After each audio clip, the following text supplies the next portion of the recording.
All right. I hope everybody has their mask on because we don't get caught without our mask going live. I mean, God forbid we walk outside like Tom Brady. What drives me nuts is that the rationale for the mask is that you wear it when you're unable to social distance. And what we're seeing is people doing it so they can take selfies. And it defeats the rationale of the mask. And it creates this amazing double standard where you can deliberately not socially distance if you're wearing a mask and take selfies while you're at inaugurations. But oh yeah, I mean, or you can share drinks. You could do all kinds of good stuff, with inauguration parties, and it's like, oh hey, we can pass around the germs. Actually, I asked that question on Wednesday, and Nate was there. Nate, thank you so much for coming on with Allison and myself. By the way, cool. Quick introduction: Nate the lawyer, Viva Frei. If you guys don't know them by now, you're insane. Who says F? Kithanara says F. Why is there an F? Is the audio because you're here? No, I always say F. No, it's because I'm off-centered. I got to stay here. Okay. Is that it? I think so. Okay. Hello, mid-sentence. Oh, perfect. Anyway, I did ask the question. It's very important. What about strippers? Do they have their face covered and their bodies uncovered? How does that work? And someone did reply in the comments that yes, they do. Well, I had a friend of mine. I asked him because he recently went to a strip club. I think maybe he said 2 weeks ago. They were at like a quasi bachelor party. I was like, you guys had a bachelor party? No one didn't invite me. And strippers? how is this possible? Why did you think? He was like, oh, we know how you are with the COVID thing. I was like, I'm not that much with the COVID thing, We got to live our lives. We got to live our lives. Yeah, we got to live our lives. Masks are good for the rich people, not for me. I can say two things. I never shared drinks before COVID, and I never went to strip bars before COVID. And I went once for a bachelor party, and I did not enjoy the experience.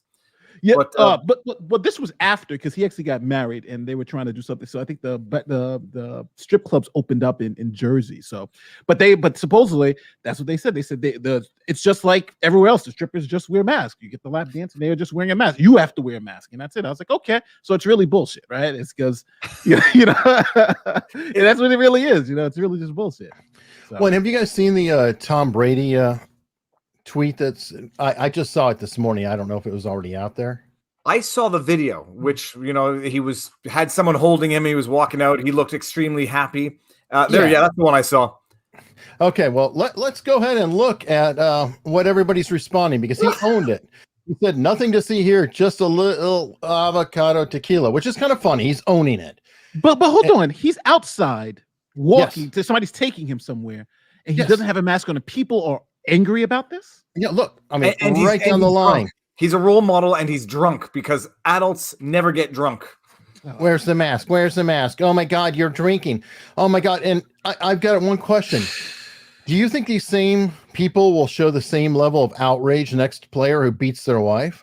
I hope they do. Because this is ridiculous. I'm sure they will. But I would just like to know everyone in there who's saying, oh my God, he's drinking. I would like to know how many of them have DWIs or drink or do bad. The self-righteous judgment of others. It's getting drunk is getting drunk. Is it advisable? Probably not. Not is illegal. It in the world? No, and it's none of your business. It's his 10th Super Bowl. 10th Super Bowl. He's won 7. He's considered the greatest of all time. Can he celebrate on a day? Maybe he might tip a couple back. Maybe he's very low tolerance because he probably doesn't drink that much anyway. So a couple drinks on a boat, he might have been like, whoa. And it's a known fact. When I took my boating license course, a drink on a boat is the equivalent of 3 on land, or so they tell you. What? Oh, my God. Yeah. Apparently something to do with your inner ear. Equilibrium. Yes. Is it cerebellum? Is that what I want to say? No. Ask the wife.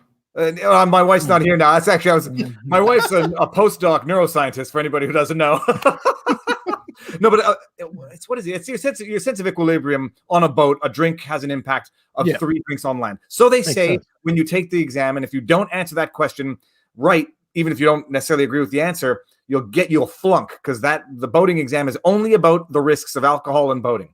And some fire extinguisher questions. Well, that's one thing I always find is that, and I think this is with celebrity in general, It's that when we build these people up, Tom Brady is the greatest quarterback that's ever lived. I think there's no doubt about that. He's got more Super Bowl rings than any team, right? He's got more Super Bowl rings than any team in NFL history by himself. So that in itself, and this was a moment of him being a normal human being. This guy, for the full year, practices, does everything they tell him to do. He does it. The guy is perfect. 99.9% of the time, so perfect that he's the greatest quarterback ever to live. And he's old too. I mean, look at his age. He's 43, right? He's got a perfect diet. I mean, but what I mean is that this one time it's not even a lapse of judgment. This letting it down, right? I've finally done something. I accomplished what I wanted to do. I'm going to have a drink. I'm just going to let my hair down. I'm not going to do anything criminal. And people are so desperate to tear this man down that just that little bit, like there's been times I've been carried out of a bar by my friends before and they brought me home and it was nothing, I didn't do anything wrong. I didn't drive. And that's what I'm talking about. We've gotten to the point of cancel culture where it's like Chris Rock says, if you're one tweet from being perfect, right? You're one tweet from being perfect. And if you miss that one tweet, then you're canceled. And that's where we are today. 100%, and I think it's a reflection of the aggregate level of anger in the world is that people need to take out their own anger by taking it out on others, and so you got to jump and pounce on what would otherwise be trivial or insignificant things. This is not like Conor McGregor getting drunk or getting rowdy and throwing a punching an old guy at the bar. Yeah, that's totally or fighting an old man. The dude got drunk and he was exquisitely happy, and even if he drank too much. He's not getting in a car. He's getting in a fight. Supported by his friends. He's not a menace to society. And I guarantee you, every single person judging him is guilty of something much, much worse. And this is how they divert the attention and the guilt from themselves onto others. There's a word for it. It's not jubilant. It's not righteous indignation. It's not jubilant. There's an expression in French. It's like you get so happy that you can get angry at somebody and you make it so public. Like, look how good I am that I can get angry at this dude for getting drunk and publicly drunk. But he's a role model for the kids. He's a role model for the kids. When you win your 10th Super Bowl, you can drink a little bit too much so long as you have someone to take care of you. Well, it's a big so what? I mean, it really is a nothing burger. I got a super chat here for you, Nate. You're not on locals yet. Why not? Ziggy Shrug wants to know. Nate, no, Viva has given me the code to get not only on locals, but what's the other one? Rumble. I gave you the code to Rumble. But you gave me the code to Rumble, and you've told me to go on locals, and I haven't done either one of them. But because I'm trying to figure out, well, two things. Number one, I'm really trying to just build. I really want to build this YouTube thing, and I'm afraid that I don't want to disperse everything. So my plan is to get on Rumble next and then go to locals. But I would go the other way around. I know Allison's on there too. I would go the other way around because locals is like a Facebook where you're controlling the environment. Okay. Versus a Rumble. Rumble is a competitor to YouTube, but locals is where you can, like you have a Discord to imagine, but people pay to follow you on locals, or they can. It's up to them. If they want to comment, interact, they pay. And like Allison and I, we just do $2 a month. We don't go, really crazy on it. But it adds up over time. And the fact that there's a price there, and I think I meant to ask you about this, David. I have a theory that's sort of like paid cable television, that because people pay to be involved, that maybe there's that extra layer of protection on what you say and things like that. Well, subscription services. Oh, sorry, I haven't noticed that. I mean, people pay, and so they want to be there. They generally pay because they want to support you, and they don't want to give YouTube, the censorship beast, the money. But no, Nate, you get on Rumble first because Rumble is no added work, and it's not diluted. Yeah, that's what I thought. That's not true. There is added work. Utreon's no added work. You have to upload your videos to Rumble manually. Okay, sorry. There's added work. Upload to Rumble and give it a title and upload the same thumbnail that you have for YouTube. It's added work. It's added monetization. It's a backup in case YouTube takes down a video. And people want to watch. It's the same CPM virtually as YouTube. It's just much lower numbers because of the size. But people want to watch off of YouTube, and that's the place where they go. And it has a very big growing base. Dershowitz is over 150,000. He's a freak case, though. I mean, he's blown by you even. No, but well, no, I'm at 107,000. It's good, but Dinesh D'Souza, Bongino, their channels exploded. Nunez, there's a big market there. It's mostly people who are right wing. But no, it's no. Do it and stop being silly about it. Yeah, well, because I want to cut my leash off from the YouTube gods, because like I just saw R&R Law Group. All of a sudden, every video he has is demonetized because he says the wrong. he says something wrong, and they don't even tell him what he said that was wrong. So Speaking of which, how quickly will this one be? Well, let's see. Speaking, by the way, R&R, for anybody who doesn't know, it's another lawyer does analysis. He tackles the difficult cases, the touchy subject matter cases, involving children, involving sexual assault. And apparently he said his whole channel was demonetized and he can reapply for partnership status in a month.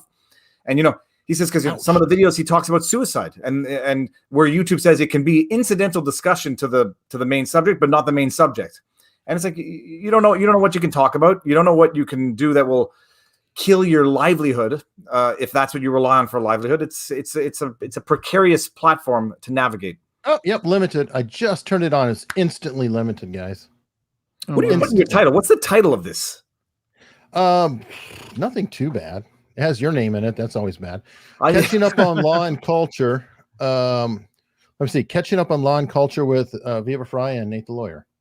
Well, it all depends too on previous videos too. But like if you had a couple of previous live streams that they demonetized, they're more likely to demonetize the next one to the next one. Because that happened to me a couple of times. It happened to me. Now I'm looking because I was nervous about yesterday's live stream with John Carpe from the Justice Center for Constitutional Freedoms, because we're talking about lawsuits about the COVID restrictions, and I was nervous, but it's still it was green lighted and it's still green, and it's we make sure not to wade too far into scientific discussion and stick to the legal, and that's the tightrope you have to walk to try to stay monetized and also stay visible on YouTube. You know what? It's funny. My video, any video I do, because I take down both sides. You guys know me. I take down the right and the left. Right. So half a rumble will hit your guts. Yes. I can tell you. But the one thing is that I did a video taking down, I think, something that Trump said, or so something that's happened on the right. So I did a video on it. I uploaded it, grain light all the way through. Oh, yeah. I did one against the Young Turks, right? It got some nice views. Like I did one against the Young Turks. Soon as I uploaded the video, it was demonetized. So then I sent it in. It took them 3 days, and then they said, okay, it's monetizable. Then I was able to do it. And the funny thing is, I've noticed that my left wing content, I really have no problems with that. If something is demonetized, it's more or less left wing. It is rare, but anything that talks about anything that pushes the envelope a little bit, that just questions the mainstream narrative, it's always demonetized and must be reviewed. And I've been seeing now on some of my videos where they're reviewing videos that I didn't even ask to be reviewed.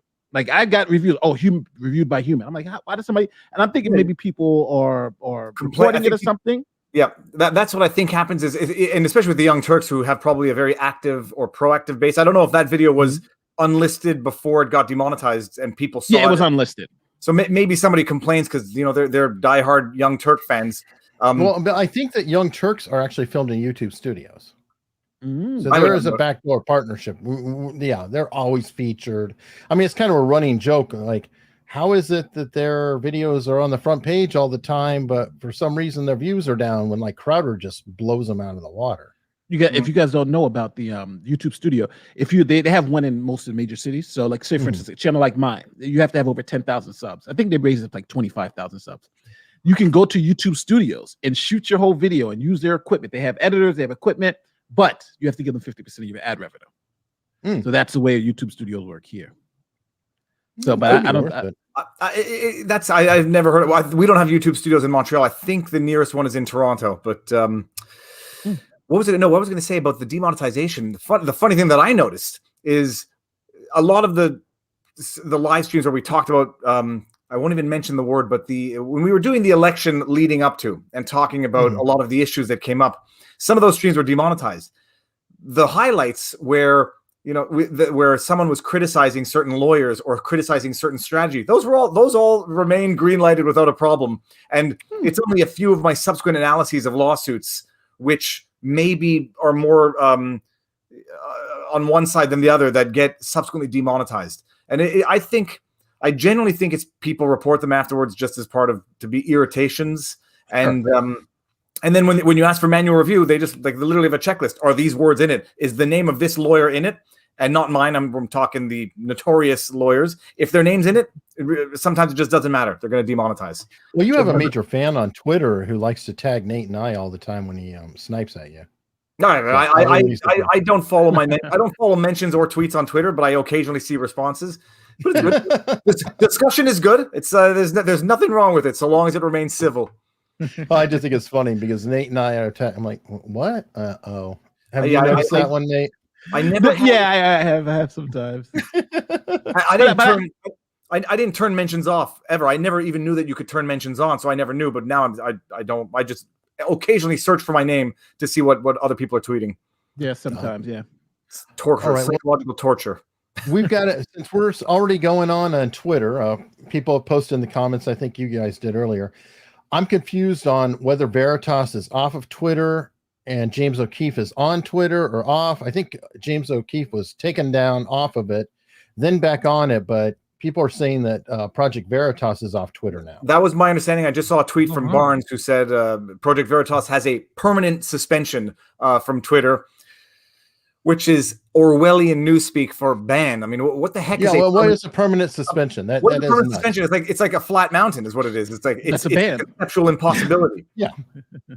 It's a ban. But you know what though? It's funny because legally I'm conflicted.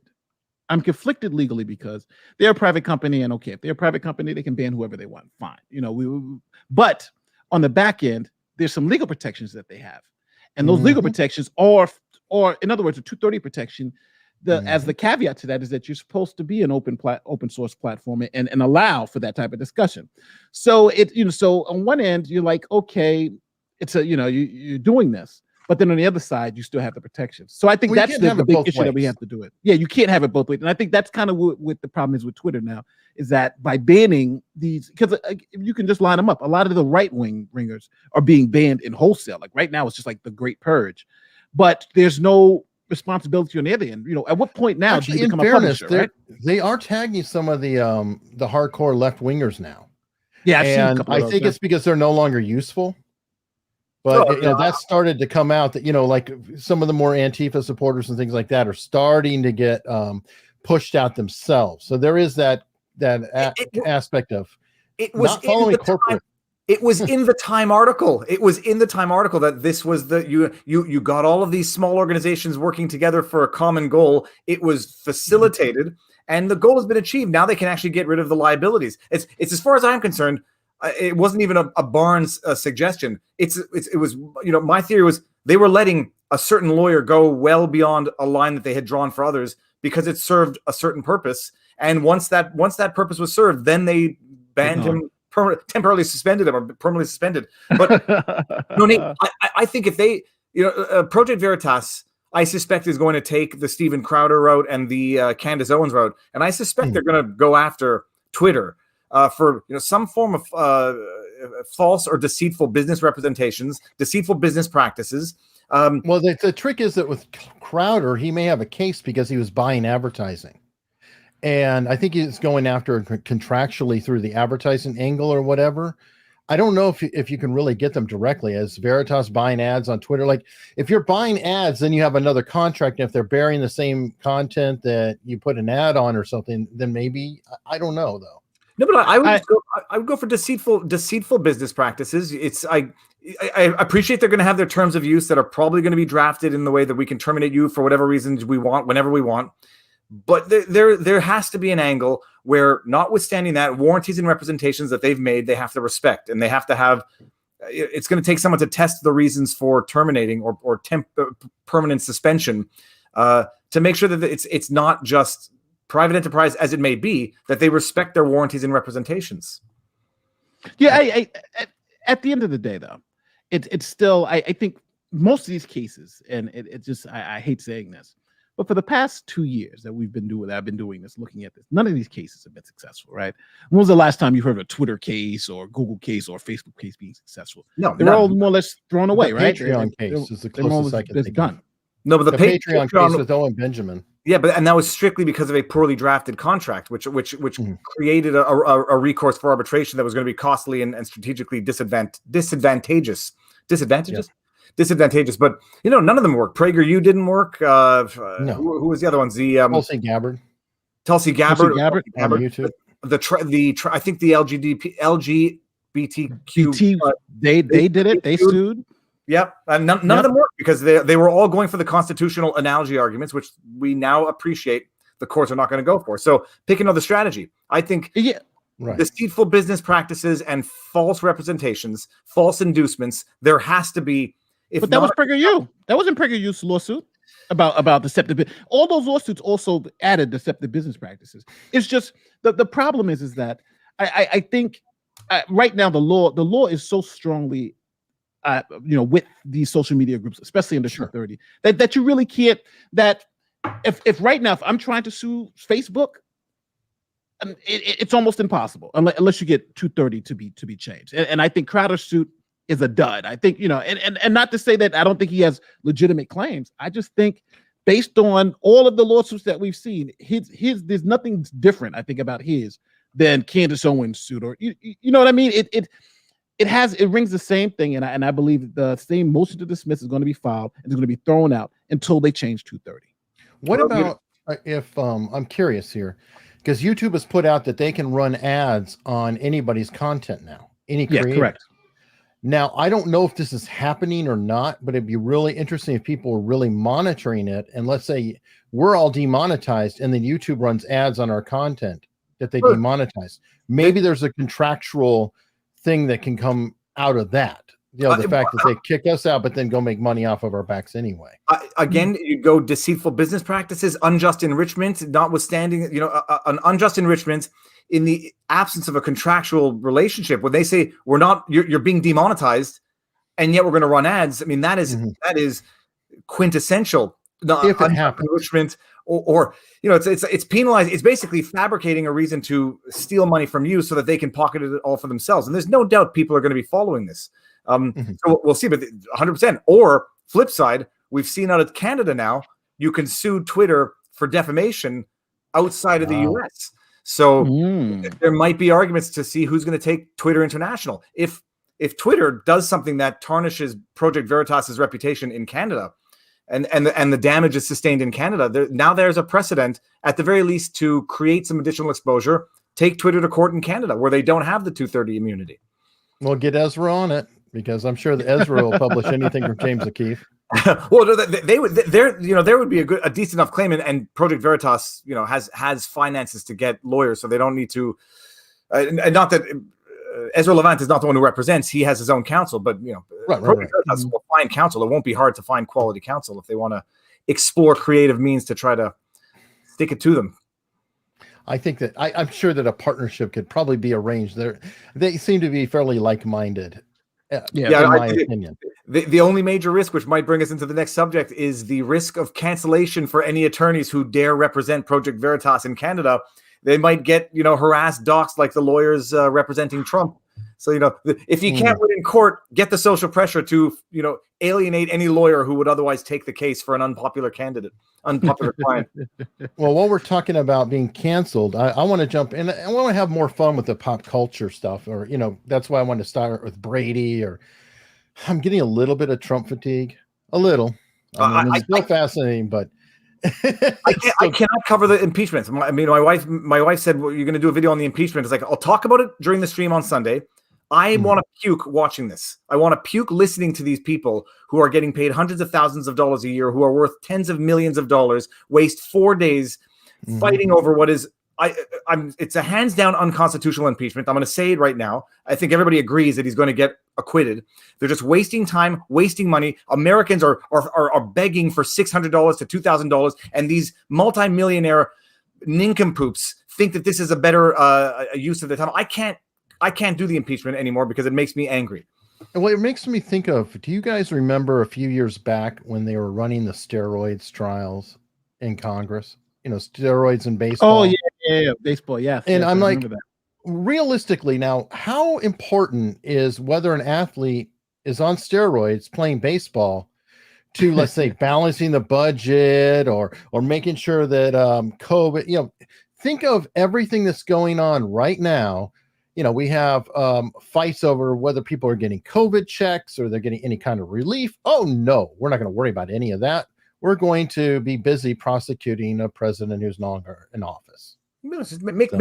Americans are suffering, and you're making them wait and grovel over a stimulus check, and this is what your time is better spent doing in your absolutely deranged and displaced priorities. It's enraging. Well, you can say that, I think, about everything that they do, other than the important stuff. Do I think the impeachment is unconstitutional?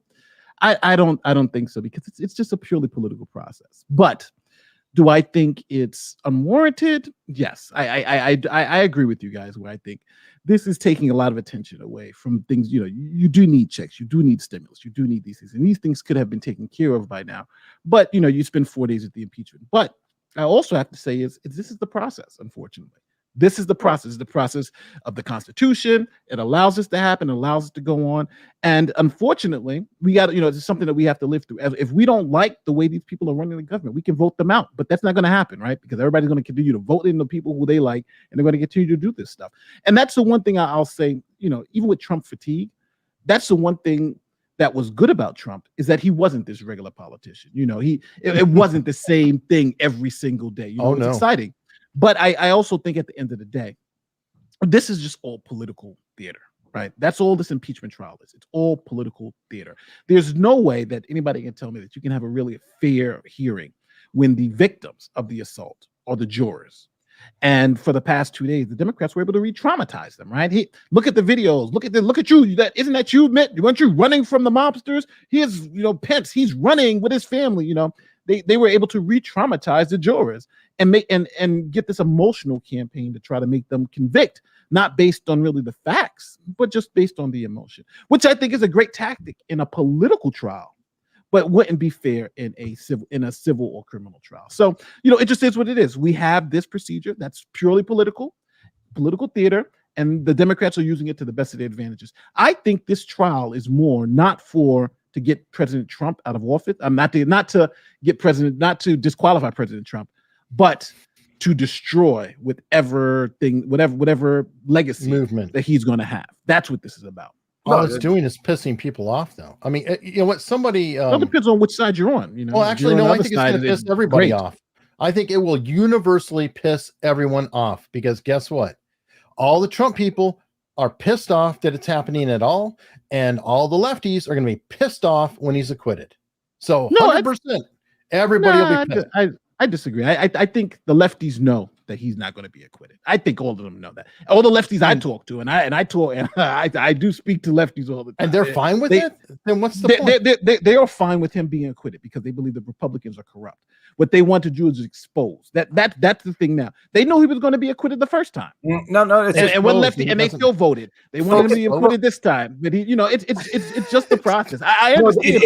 They're not going to be mad. They're happy this happened. It's John J. Horwood's tweet. He says, if Trump is not convicted, it's only because the Republicans are corrupt. So we've gone from a world now where Trump is not just guilty until proven innocent, according to Raskin's letter. He's guilty even if proven innocent. And you want to talk about corruption. Nate, I tend to think, I talk to people on the left and the right as well, but in Canada, it means something a little different. I think people on the left are going to be furious, because while we see this sham of a political theater going on now, just, at the same time, coincidentally, we're disclosing what actually went down in New York and what led to tens of thousands of people dying. Oh yeah. Maybe people are going to be distracted. Maybe the left and the Democrats are going to be distracted enough with the impeachment not to know what just happened in their own in New York State. And maybe that'll fly under the radar. But I think a lot of people are realizing this is political theater at their expense. It's almost laughing in their faces while they suffer, and literally while their own governments try to cover up their own wrongdoing that led to massive amounts of death. And I think even the left should be outraged, and I think they will be outraged. But admittedly, I don't live in New York City, so my left that I talk. Oh, we're going to come the same left that you talk with, Nate. Yeah, no, we're but going to I, come you to know, that later. go- You yeah, got a no, hell of a governor there. Oh, I yeah. want to talk about Gina Carano for a minute because Oh. Nate tweeted about that too. I'm of a very strong mindset that it was wrong, and that if you were going to toss her, then you have to fire Pedro Pascal as well. I don't care about and I don't believe either should be fired. I think the whole thing is ridiculous. And I brought a quote up because I thought this really summarized how wrong think the whole thing is. This is Avi Noam Sapir, who is essentially the father of statement analysis brought to the United States. He calls it another name, but all the FBI guys I have, U.S. Marshals, all of them trained under him. His whole job is parsing words that people say. Is he Israeli, Eric? He's Israeli, right? He's Israeli, yes. He is from Israel. He came here back in the 70s. Okay. But I think this is very spot on. Gina Carano was fired for The Mandalorian after posting the following: because history is edited, most people today don't realize that to get to the point where Nazi soldiers could easily round up thousands of Jews, the government first made their own neighbors hate them simply for being Jews. Till this point, she is very accurate. And she added, how is that any different than from hating someone for their political views? Quite likely this last sentence brought the severe sanction, getting fired, on her quote-unquote free speech, which I know Nate will like because he'll say protected speech. So got it. But here, question. Was she referring to the campaign on the left to delegitimize government employees in the last administration, or was she referring to the right delegitimizing the left? And if what she said can relate to both sides, why was she fired? Well, bottom line, she was fired because they wanted to fire her, and this was a good excuse because they were looking for one. That's my bottom line. Sure. But the other bottom line is, look, I don't think she should have been fired. I think back in the day when people were level-headed, you make an ill-advised analogy comparison to the Holocaust, you lose an argument. You don't lose a job. Be of the view, and I think this might be my vlog for today, is you just don't make these analogies. In general, in argument, don't make analogies because they don't help the argument. They just confuse the argument. You don't need an imperfect analogy when you have a perfect example. So, and people reflexively make these analogies to Nazis, to Stalinism, to genocide, and they are exhausting. Well, they're problematic just because you know that people are going to accuse you of minimizing the actual atrocity through your analogy. So just don't do it. But it used to be that people would make these analogies in a heated discussion, and you say that's a stupid analogy. Let's move on. Now you get canceled depending on which side of the spectrum you're on. People call Trump Hitler for the last 4 years. Nobody, none of them got canceled. But you make what I think is an ill-advised comparison to one historical persecution with a contemporary, a current political animosity. The sanction is over the top, but it is what it is, and it's to be expected. Just don't tread in those waters, and you won't get wet, type thing. Well, I don't really think there was a direct one, though. I mean, it was not. And the reason why I bring that up is if you look at Pedro Pascal's tweet, that was a direct analogy, like a picture of Jews in the Holocaust and a picture of migrants. Because he's comparing, he's using it to attack Trump, and so it's a politically convenient comparison. Nobody's going to take nobody in Hollywood's going to take issue with it. The question is politics behind it, but just don't make silly. I say silly analogies. Don't make analogies that people are going to get you in trouble, undermining the atrocity by making the analogy. Well, I know this is not going to be but I always think about this in terms of freedom, right? She has the freedom to say whatever she wants, right? She can say whatever she wants, but that company has the freedom to employ her based on their contractual agreement. And if they sit there and say, well, we don't like what you say, right? I had to tell a client one time here in New York. They came to me like, oh, my boss doesn't like me, and I had to explain to this client. I said, well, if your boss was to come into your office today and say, I don't like what you're wearing, you're fired, right? You have no legal recourse as long as it's not sexual. That is Here, there are. I can tell you just from working in a corporation. Okay, the hoops that you have to jump through to fire somebody can be astounding. Well, hold on. First, you have to have a right. Hold on. Let me. I'm talking about it from my perspective, from New York. From me talking to clients. No, I don't. We're not a right to work state. Okay, but that's a factor too. But just from New York, in New York, if your employer comes in and says today is your last day, unless you have some type of contractual agreement. If your employer comes and says because your employee, he could have lost money. There could be a reason. He could say, I don't like the way you're dressed today. You can be. That's it. That's your last day. You can't force them to keep you on unless there's some contractual agreement. Now, if you're a government employee, that's different. And if you're an employee with a contractual employee, that's different. But if you're an employee, an hourly employee, and your boss comes in and says, "I don't like what you're wearing today. Today's your last day." I don't like what you're wearing today. I'm going to quibble with that. But again, I'm going to quibble on that one because of HR and other requirements within the corporation that you can't just necessarily say, I'm going to fire somebody on a dress code. Now you could say, hey, we didn't make our quarter, so we're laying you off. No. Perfectly fine.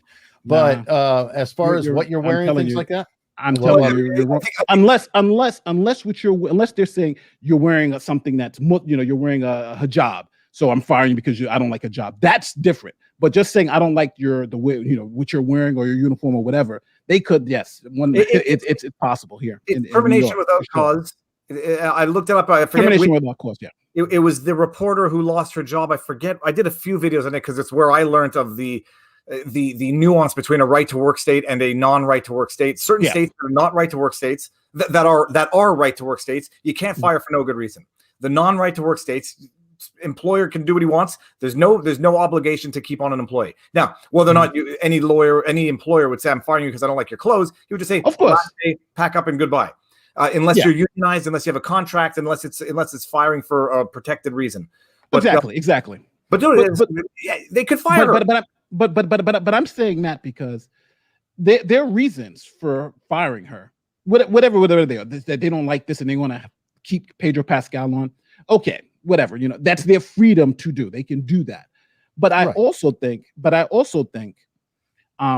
you read the article, there were other things that she had said about masks because obviously she was right-leaning conservative. That's why a lot of conservatives, so it wasn't like this was the. I just want to make it. Well, I want to make it clear. It wasn't like this was the only thing. There were some other things. But do I think all of that stuff together is fireable? No, absolutely not. I don't think any of that stuff is fireable. But what I do think is that on one side, I do say this is part of that cancel culture. You got to be super careful what you say. But then on the other side, there's a freedom of saying, well, we can hire and fire whoever we want, who are with our values. I think it's on us as consumers to say, well, we don't like that. I don't like the fact that she was fired for these reasons. So I'm not going to continue to give you my business or give you, or pay for your service or whatever. That's why the whole hashtag cancel Disney Plus came in. Which is good. So we have the power to do that. Do you remember James Gunn? With yes. Also Disney, by the way. Yeah. Yeah, and he directed Guardians of the Galaxy 1 and 2. And they fired him and brought him back. Yep. Because, he had some tweets that were kind of making jest out of CP or along that line. Yeah. I'm not going to go into it. And he got fired. And then the uproar was strong enough that Disney brought him back. So hopefully that cancel Disney Plus, they see an actual bottom line impact. And maybe they back off on it. I think the whole thing is a childish exercise, though. And you have one side say cancel Disney Plus because they want her fired. Now you have cancel Disney Plus because they want her not fired. It would be. I mean, people have to appreciate we're living in a highly political world and a radically political world. And if you want to take to social media to express your political views, these are the consequences where your higher ups don't share those political views, feel that it's going to alienate their customer base or even alienate the other employees who may not, it's politics, which is why politics ruins everything. And which is why working in an enterprise like where there's a political structure is a notorious pain in the bum. Well, hold on. We've all had jobs when we went into work. And I rarely had any conversations with politics or religion with my bosses or people at work, right? And the reason why is because we know that it can lead to some very serious problems at work. So so when you're there in the face, you just don't have those conversations. But now her workplace happens to be Twitter also. And I think that's the disconnect because all of us, when we punch out that clock and we go home, we can say whatever the hell we want to say, right? But when we're there at the job, there's obviously some limitations. But I think now with her being a star and these stars, their office extends to Twitter, and it's unfortunate, but that's what it is. And I think I just don't want to be a hypocrite in the sense of, I'll be the first one to say people, these companies and people should have the freedom to hire who they want, fire who they want, and run their business the way they want. But then when they make that choice, I don't think more regulation will force them to hire to keep people based on our standards is. I think the standard is, I don't agree with what they're doing, so let the market determine that they shouldn't be profitable doing these things versus me saying the government should regulate them more, right? I'm just more afraid of the government starting to regulate what's good and what's bad versus us as individuals. I don't want regulation. I don't think David does either. I'm just saying that is like, that's what some people are saying. We want them, why is this possible? They shouldn't be allowed to do this. The government should step in. I just don't think. Well, I like it when she took her chances with the tweet that she knew would be inflammatory to some extent. Some people would find it inflammatory. Okay. Disney made a decision that some people are going to find inflammatory, and now they're going to feel the blowback, but also they're going to feel the microscope that's going to be placed on them now. And for anybody who hasn't watched it, go watch Tim Pool's video on Gina Carano. I forget her last name. Carano. On Gina Carano. And now Disney's support for China. Oppressive regimes, in China and the detention camps there. Oh, now Disney's coming under a little bit of heightened scrutiny because they want to take the moral high ground. Well, it's time that they respect the moral high ground. And I mean, maybe they won't because money is better than morals when it comes to Hollywood. But people are going to find out what they're up to, and they're not up to good stuff. And Disney's like Nike. I mean, Nike is the most woke company on the planet, except when it comes to their factories. But don't forget Disney. The reason why Disney movies make so much money is because of China. China, they have that agreement with China where that's why all the Disney movies are played in China. That's why they, so when it comes to China's oppressive with the NBA, right? The NBA has that same issue with China, right? You got billions of people over there who people want to get into those markets, and you have an oppressive regime that says, hey, you can get in here, but you got to walk the walk and talk the talk. Now, don't get me wrong. I think Disney and I think Nike has their issues, but I think when they start delving into politics, they didn't have to fire this Gina. They didn't have to fire her at all, right? If they didn't fire her, it wouldn't even be a story. But since they did, it's like, who are they playing to? But I also think they should understand that their bottom line should be hurt. And I'm one who's willing to do it, who's willing to hurt their bottom line, even though it's only about my $5 a month. But if enough of us are outraged about it, then stop. Unfortunately, I bought 2 years in advance, which sucks. Well, I got it for like $3 a month way back in the day. And I'm like, if crowdsourcing can drive GameStop to $400, crowdsourcing rage can let Disney know. But the problem is, so they'll bring her back and then they'll screw someone else down the line. Collective memory is short. This is a wake up call. Gina, I think, will find more opportunities from this. I don't know how much she lost because apparently she was. I hope so.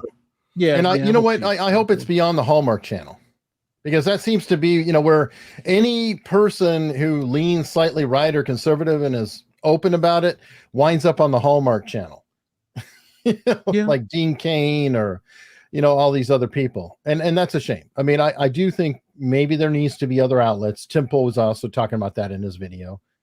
I don't know.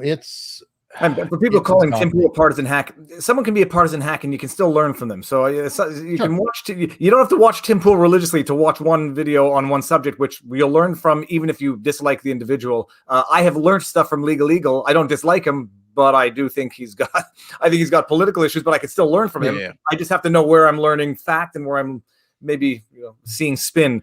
Well, you're Canadian nice, and that actually brings us to one of the main topics I wanted to talk about, because I wanted to get with you on it, especially David, and I think Nate's probably following it because he follows a lot of pop culture. But Britney Spears and her case and everything that's going on with her, and honestly, I never really thought about it, and it was one of those mind-blowing things when it's like, wait, she's still under conservatorship? Wait, she's been on television, everything else, and then I also remember with some shame that I, along with a lot of the country and everybody else, was just laughing away at all of her weirdness and shaving her head and really a breakdown. My lighting just changed also. It is a it's a relatively well-known phenomenon when people are having mental breakdowns or schizophrenic or mental episodes. Shaving the head is one of the common things that people do as a response to it. It was sad at the time because it's sad. Everything about it is sad. It's really nauseating when the issues become money and wealth and deprivation of one's meaning in life or fabrication of one's meaning in life, exploitation of children for parental benefit. And I say this, everybody knows I put out cute videos of my kids on YouTube. There's a difference between celebrating the funny moments of parenthood and grooming a child for mass stardom, again, not necessarily in their best interest. But so the whole curatorship thing, she had a breakdown. It's not clear what type of mental breakdown it was, if it was a psychotic episode, manic depression, bipolar, whatever. But she was put under a curatorship, and I didn't know and didn't appreciate that the terms or the reasons for the curatorship were what it was called adolescent dementia or temporary dementia, from what I saw in the documentary. So they get under this curatorship where her father's managing her assets, and Britney now no longer wants to perform because she doesn't want to perform for the benefit of others, where she can't even be in control of herself. Well, also before it happened, when she was consulting a lawyer, Streisand, he talked about it because he got thrown off the case by the judge for whatever reason, and the judge appointed another lawyer. Apparently, she told him, "Anybody but my father. Please don't let my father be the conservator. I want a professional. I want a bank. I want somebody, I guess a neutral third party." And apparently, that lawyer got tossed. The details of how the lawyer got tossed, I couldn't even determine from what I was trying to read today, is how a lawyer gets thrown out of a file. We've seen Judge it now. Said he wasn't qualified. Well, yeah, or if you had his pro hac vice removed because the judge was looking for a reason, like we've seen with but the whole thing, I had two what I would call family law files in commercial litigation. One was a shareholder dispute among siblings adult siblings, and the other was an estates dispute. They were the nastiest, most soul-crushing files because you're dealing. I had three actually that I can remember offhand. You're dealing with people who ordinarily, if they don't have to get along, they shouldn't be fighting tooth and nail over other people's money. And it's dirty, it's ugly, and everybody ends up looking bad in it. And not looking bad, everyone ends up becoming that much more evil as a result of it in terms of what they do to win because they think they're entitled to. Terrible. So I'm watching this, it's just sad. And she's Lord knows what is actually going on behind all of this. But at the end of the day, Britney's an icon. And she's got millions of followers, and she's got the Free Britney movement. At the end of the day, she's an individual. She's a human, just like all of us, with above and beyond the stardom concerns, the existential concerns and the family issues. And it's a life that's turned into a circus. But she's not free. I mean, that's one thing. She isn't like us in a sense, and that I found just to be very disturbing in a lot of ways because. One, from what I understand, and I'm no expert on it, the conservatorships are usually for like my parents. My mom had Parkinson's disease, and my dad, he had cancers, when they were alive. That could have been granted to me to help care for them, or somebody has Alzheimer's, or whatever it is. First off, she was young. She wasn't disabled to an extreme degree that I know of. She was considered good enough to work and perform like a monkey, and I know I'm coloring it now, but it's like they put her out there. She can perform, she can make millions of dollars, millions and millions. I mean, just ungodly money. The training, the hours, the preparation, all of this work. She's perfectly fine to do all that. But yet, I mean, this is 2008 she got it. So 13 years later, this is some weird stories. Also, guess who pays the legal expenses for all sides? She does. She pays for her father's legal expenses to keep. I mean, there's something completely nuts. I mean, Nate, have you dealt with this? You've seen this? I've dealt with it with elder care. I had one case, in the sense of it happened to be an older woman, and right. It's just like I think most of you guys mentioned dementia and things of that nature, and it was the same thing. Like I've dealt with it also in the criminal context too, where a daughter took her stole all her mother's money from her savings account, and she would come to the bank and withdraw hundreds of thousands of dollars, in a set to steal money from the mother. So there's a protection here because you want to protect the person who can't make these rational choices for themselves. Now, sure. I think when it was first initiated, I think there's universal agreement that Britney was. Oh yeah. Right. I don't think anybody said. But now we're trying to say, okay, so at what time did that crisis end?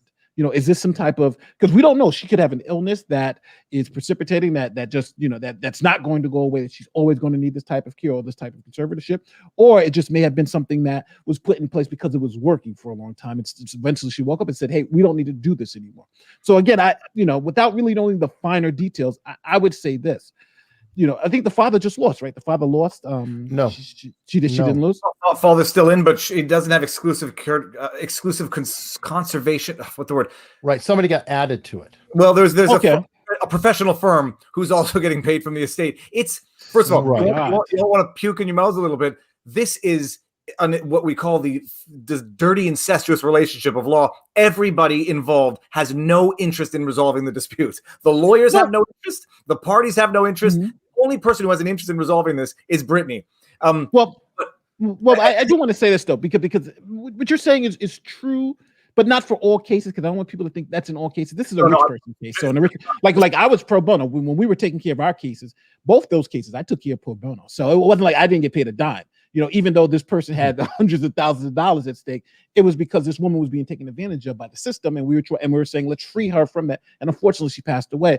But but there are people out there who go and look for cases like this, and and you're right though. I think in this type of case, it's going to be great for the attorneys because they're going to get paid in full. Well, she's asked though, at least for not him, and I don't think that that's unreasonable. From the very get-go, from my understanding, when she talked to her first lawyer, she said, "I understand. I'm not getting away from this. I don't want my father. Let it be a professional of some kind." And apparently he got sick, and there was a professional at one point. That's what stirred all this back up, was somebody else was kind of looking out for her, I guess, for a bit. And she's like, wait a minute, this is wrong. And I guess that's my biggest issue. Okay, fine. Maybe she does have a permanent thing, like you said, Nate. Maybe there's a tripwire, anything can happen. Why can't there be some sort of a professional, neutral third party arrangement, and possibly I would want some major auditing, because I just question why it's so important to keep it within the same hands. So let's audit everybody and everything. From what I understand, Eric, they are doing an annual audit of the management of the estate. From what I understand, the father, she had requested him at one point, although revoked that request later on, and then I think apparently reiterated that request. And also, just so everybody knows, I wasn't talking in general in these estate issues that it comes out of the estate necessarily, but in this particular case, nobody has an incentive to resolve this. Oh no! Succession case, one of the parties wants to pay out of the estate, and the judge is like, "No, you want to fight? You pay for yourself, and if you're right, then you can reimburse yourself from the estate." But no, it's all terrible. But also going back to the reason why there might have to have been the curatorship in the first place. There are different types, and I think even under Canadian law, spendthrifting was one of the known reasons, or gambling addictions or drug addictions. So you could be a great performer, but you can just piss away all your money. You could get petitioned into some sort of conservatorship. Well, for the kids, especially because she has two kids, and that would be a factor, whether they were cared for, etc., through the parents' habits. I'm guessing. But isn't her kids taken care of because she has to pay child support to Kevin Federline, right? He has custody, right? Right, but if she burned over her money, then there wouldn't be child support. Right? He's not exactly producing. We heard his rap album. He's living high off the horse too. How many people is she paying just to Oh, I know, it's just a whole industry. Like ridiculous. Yeah. This reminds me. Has anyone seen the movie Pop Star Keep On Keeping On by Lonely Island? If you haven't seen it, it'll be the best $5 you spend. It's on YouTube. I think it's on another platform. It's The Lonely Island. It's the feature-length film where they have a band called Connor for Real. It's hilarious. But they're talking at one point about how Andy Samberg, who's Connor for Real, the rapper, he's got people on his payroll. He's got a doobie roller. He's got people on the payroll. It's not. It's an industry. I mean, she's an industry, and she employs hundreds of people. But can you imagine the level of stress and the level of You know, at some point, I wonder, does she just want to go back to being anonymous? Like or did she ever want this in the first place? I get lost and sort of depressed about the human tragedy in all of this. Well, I think about that off and on. I mean, I'm not famous like Viva Frei famous, but you actually have a degree of fame. Like I always think of Tim Ferriss. You guys familiar with him? It sounds familiar. I'd have to see a picture. Okay, perfect. Tim Ferriss, he's been on Rogan a bunch and whatever.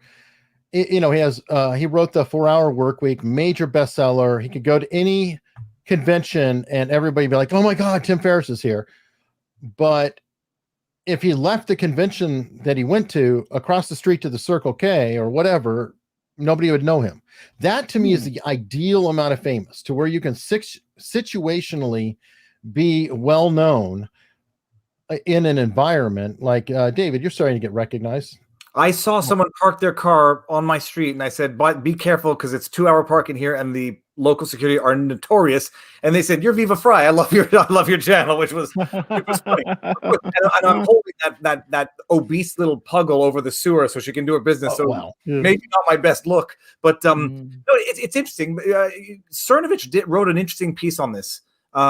And Cernovich, I suspect, is in the zone where he could be anonymous if he wanted to, but he's got enough people who want to catch him in a bad moment. Right. They won't allow that. And it's the same thing. He can walk around in public, though, I think, and probably be relatively unknown, in many places. Get recognized. Gad Sad, author, Montrealer, gets recognized, but can still, walk around. But it's like you get to the point where people want bad things from you in terms of a compromising photo and whatever. So that's where you lose any form of anonymity, because there's an incentive to exploit something. But yeah, there's a good level, and there's also a reason to be known for certain things as opposed to other things. You get famous for bad reasons. You'll get recognized. Gad Sad's a good example, because compare him to Jordan Peterson, both Canadians. Now, Jordan Peterson is known way more than Gad Sad, and definitely recognized, and has people starting to follow him around, all that. I guess that's what I'm talking about. There's a level of celebrity, and Britney Spears has that, where she absolutely cannot go anywhere without, that's Britney Spears. Oh my God. Whereas, even Gad Sad, maybe Jordan Peterson to a degree, but he's starting to get up there too.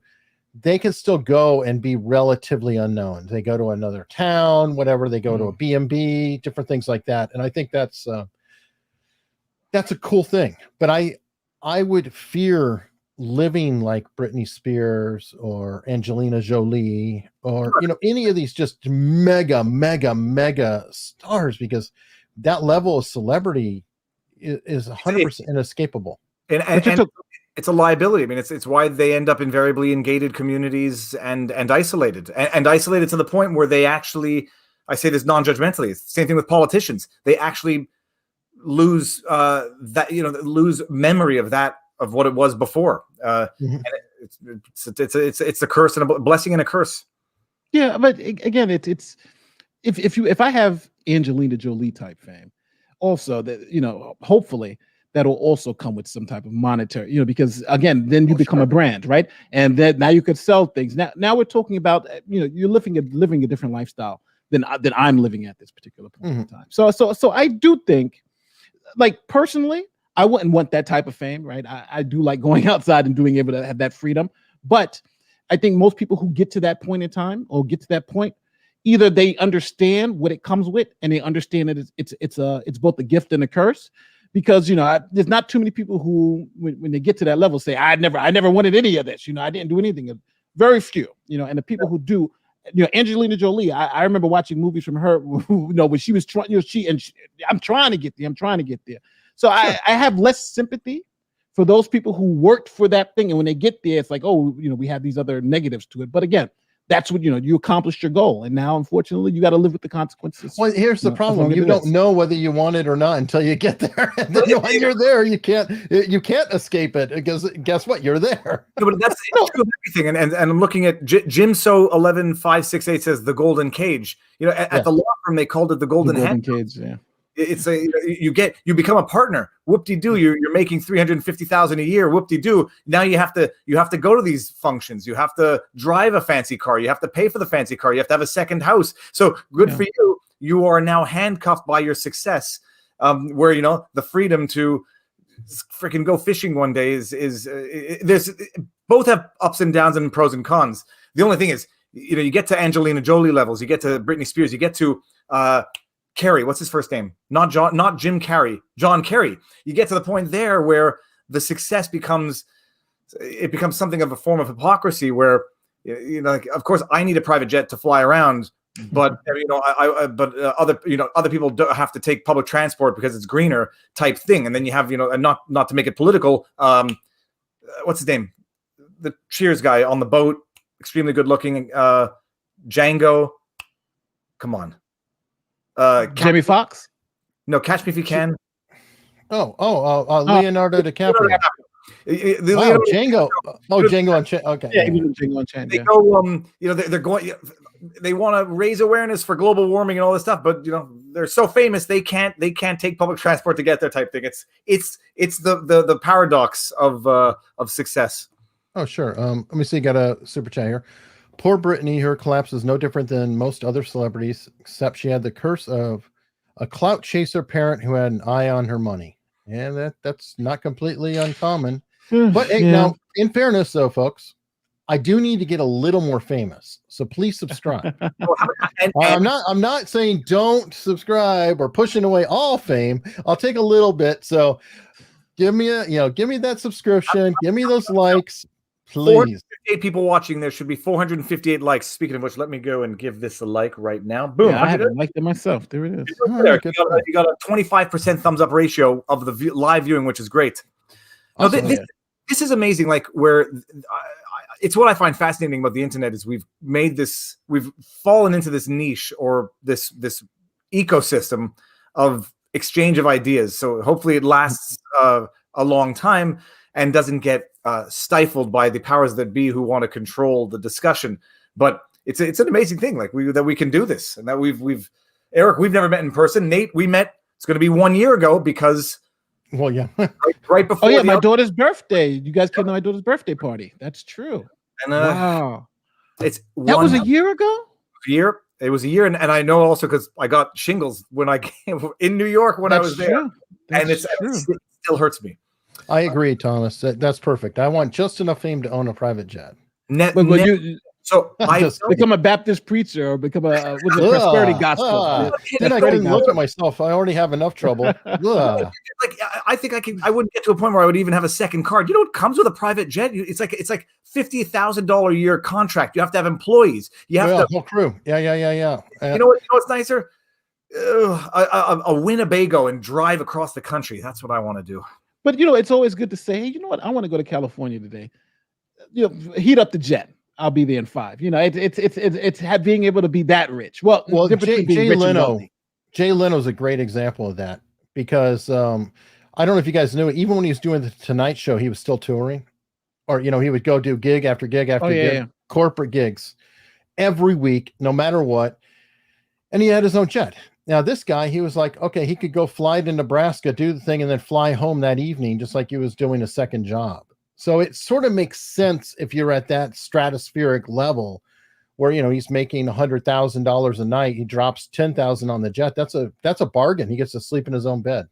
Oh, Kobe Bryant. Kobe Bryant died, in his helicopter. You know what I'm saying? So. Well, okay, but minus the death part. Well, that would be cool. Well, yeah. How many celebrities have to have problems with private jets, private planes, private helicopters? I can think of a number offhand who perished as a result of the toys. JFK Jr. Brings them. What is the percentage versus anybody rich? I bet it's really not that different. Yeah, but when you have OCD, you sort of get traumatized by the one-off. You make a rule of it, and then you never want to get on another plane again. That's the way that works. Well, there you go. This is why he has money. Jay Leno has no agent, signs his own checks. So see, that's money to pay for the jet. There's money to pay for the jet. He also interesting, famous anecdote, but it's interesting. He never cashed a check from the Tonight Show. 100% of it just went into his savings.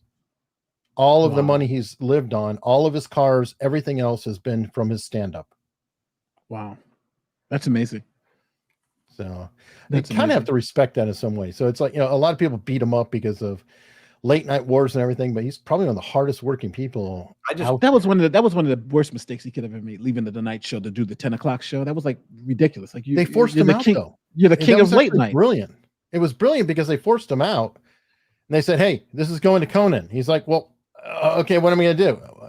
And he said, "Well, I think I might have to go to another network." And they said, No, we'll give you a 10 o'clock show." So we did, and he wound up taking the whole thing back. Yeah, because the 10 o'clock show was horrible. I never found him funny, but never found him funny. But I guess by today's standards of late night humor, I would watch Jay Leno every day of the week because the other stuff is just toxic crap.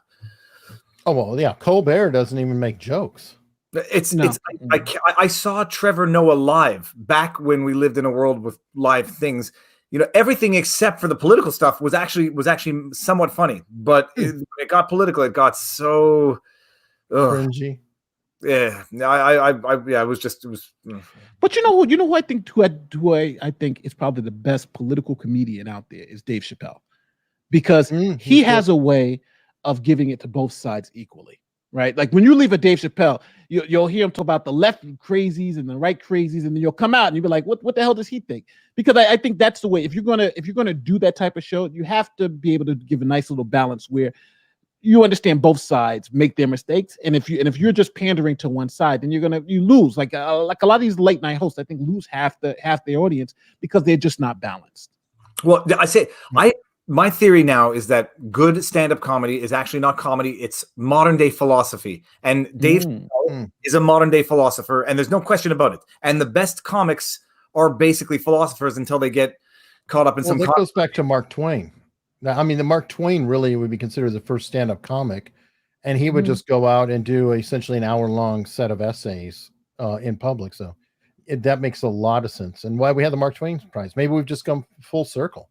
No, oh my God, the amount of quotes, because whenever I do my videos and I go look for a quote at the end, Mark Twain is a freaking gold mine. Like, yes, it's amazing that Abraham Lincoln, Mark Twain, and Winston Churchill, what the things they have said are amazing. It drives me nuts because if I had just been alive 100 years earlier, I think I would have said all of them. But no, they beat you to it. Another one who I thought was funny in that it was sort Truman has a few. Who? Truman actually has a sneaky few. Oh, I'll go. Google yeah. The buck stops here. It's Harry S. Truman, right? Yep. Buck Truman has here. him. But yeah, I can't remember. My favorite Churchill is, what is it? "If I was your wife, I would poison you, madam. If you were my wife, I would drink it." I'm not sure that that's a legit quote for Churchill. I think there's a number of ones that get false. Well, there's a lot, like the Disraeli. Well, one is attributed to Mark Twain, but he actually attributed it to Disraeli. But they can't even prove that, and that's there are three types of lies: liars, and statistics. Well, it was liars, damn liars, and statistics. Yeah. The stand-up comedy who I liked up until a point was Louis C.K. And it's not that I disliked his humor. I still think the old stuff is classic, but there's the old joke, truth and jest, and he had one bit. I don't know if anyone saw it. It was in his new from 5 years ago, where he was talking about, skunks have a defense mechanism where they, lift up their tail and spray. What if pleasuring oneself was the male defense mechanism? And I remember laughing at the time. I was like, I swear to you, I remember laughing at the time saying, that's a bizarre thought to have. That is a bizarre thought. And then when it turned out to be something that he actually did, then I was like, okay, if that's true, his whole 5-year-old daughter with the black eye. I don't know if you heard that one. He says, my 5-year-old daughter walked into a door because she's a moron and she got a black eye. So to make her feel better, I took her out for ice cream. And then people, do you know this bit? It's been a while. I take her out for ice cream, and we're at the ice cream shop, and she's got a black eye, and I'm getting her ice cream, and people think I hit her, and now I'm giving her the ice cream. And he's like, look at my hands. If I hit a 5-year-old girl, she would have a black eye. It was a whole shtick. Mm-hmm. Now knowing the truth and jest about the pleasuring oneself as a defense mechanism, I begin to question how much truth and jest there was in the other bits that I found funny that I wouldn't find funny anymore.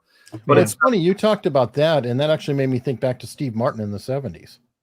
Steve Martin wrote a bit in A Wild and Crazy Guy talking about if he walks in a dangerous neighborhood with a lot of money, say $10, that he'll pee on it. So it's not that far off, and I'm like, I wonder if, if he might have been influenced by a little bit of Steve Martin's. No, there's truth in jest, but then it just depends on what the element of truth is. Peeing on money. Look, pee is not it was funny, and his delivery is obviously much better than mine. But I mean, Steve Martin has that ability to be a straight man and crazy man interchangeably, which is weird. But you know what the problem is nowadays is that you can't make fun of anybody no more. You can't make those jokes now or canceled. Like for instance, there was I forgot my mom. She always tells me to lose weight, right? So we were out and she was like, "Oh, here comes the house," and I'm like, "House?" She's like, "Yeah, because if I tickle you, nothing but chocolate milk's gonna come out." Of some craziness like that. We're in the supermarket, right? She's like, "I'm so fat if she cuts me, I'll bleed chocolate milk all over the floor." Oh. But she's old school and she can say things like that. Right. Oh, So I think we were in the supermarket and there was this other person. The person was like maybe 500 pounds. The person was big, and she was like, "Oh God, I just saw your future. It looks like that monstrosity." But she was just telling this to me, like, personally. She didn't really scream it out, but she's just telling me this. So then, you see other people are like, "Oh, you shouldn't say that about your son. He's, this, he's could be sensitive to it."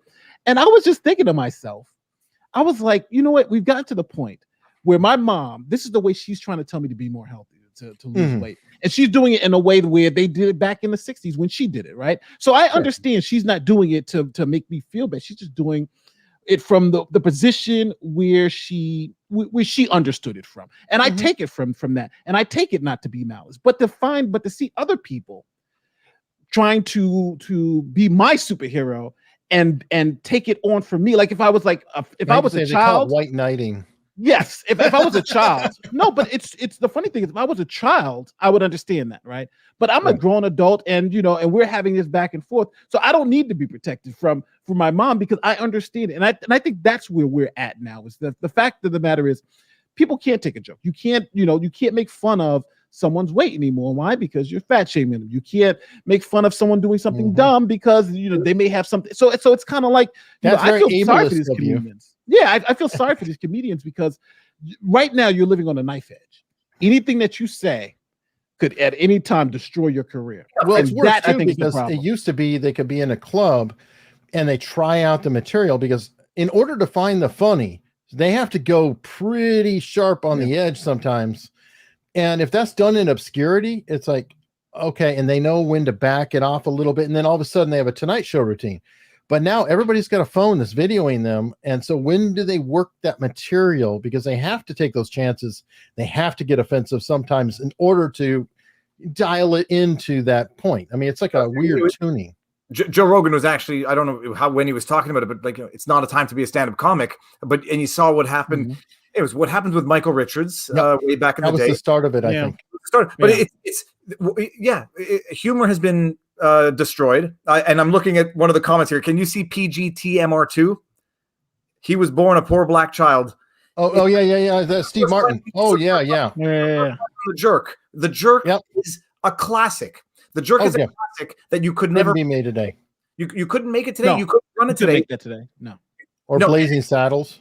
Well, Blazing Saddles is over the top. No, is over the top. But it's over the top in the 50s, though. Think about how we're going. It's over the top in the 50s. 70s, dude. 70s. Oh, in the 70s. I'm sorry, in the 70s. 70s. Blazing Saddles. The final thing about the Jerk is that you couldn't make it today because people would say it's racist.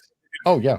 That movie was about racial unification. That's what drives me nuts about the way we've swung so far on the pendulum that no humor is allowed. The humor in that movie, some say the same for Blazing Saddles, but I don't remember Blazing Saddles as well. Although I just remember. Well, it had Richard Pryor, and let's just say the N-word was very liberally used. No, but in the Jerk, you couldn't do it today. You couldn't make the jokes. You couldn't make the jokes that showed the humanity and the unification of black and white in that movie. And it's funny, in becoming so bloody sensitive and so intolerant to humor, we've actually furthered any sort of racial, ethnic, religious, gender divide. We furthered it as opposed to bringing it together. The Jerk is a gloriously beautiful movie that celebrates humanity. And the fact that we can't even air it today, and it's almost risky to say it's a great movie, makes me depressed. But it's first one. my first instance of this cancel culture, especially with blackface, because I understand it now, but I remember. Do you guys remember Ted Danson when he did the whole blackface thing with Whoopi Goldberg? Yep. And then it was like this big thing about, but he's racist, and then Whoopi Goldberg had to come out and says he's not a racist. I'm the one who told him to do the blackface routine. I'm the one who I helped him write it. I said, this is going to be fantastic. You should do this.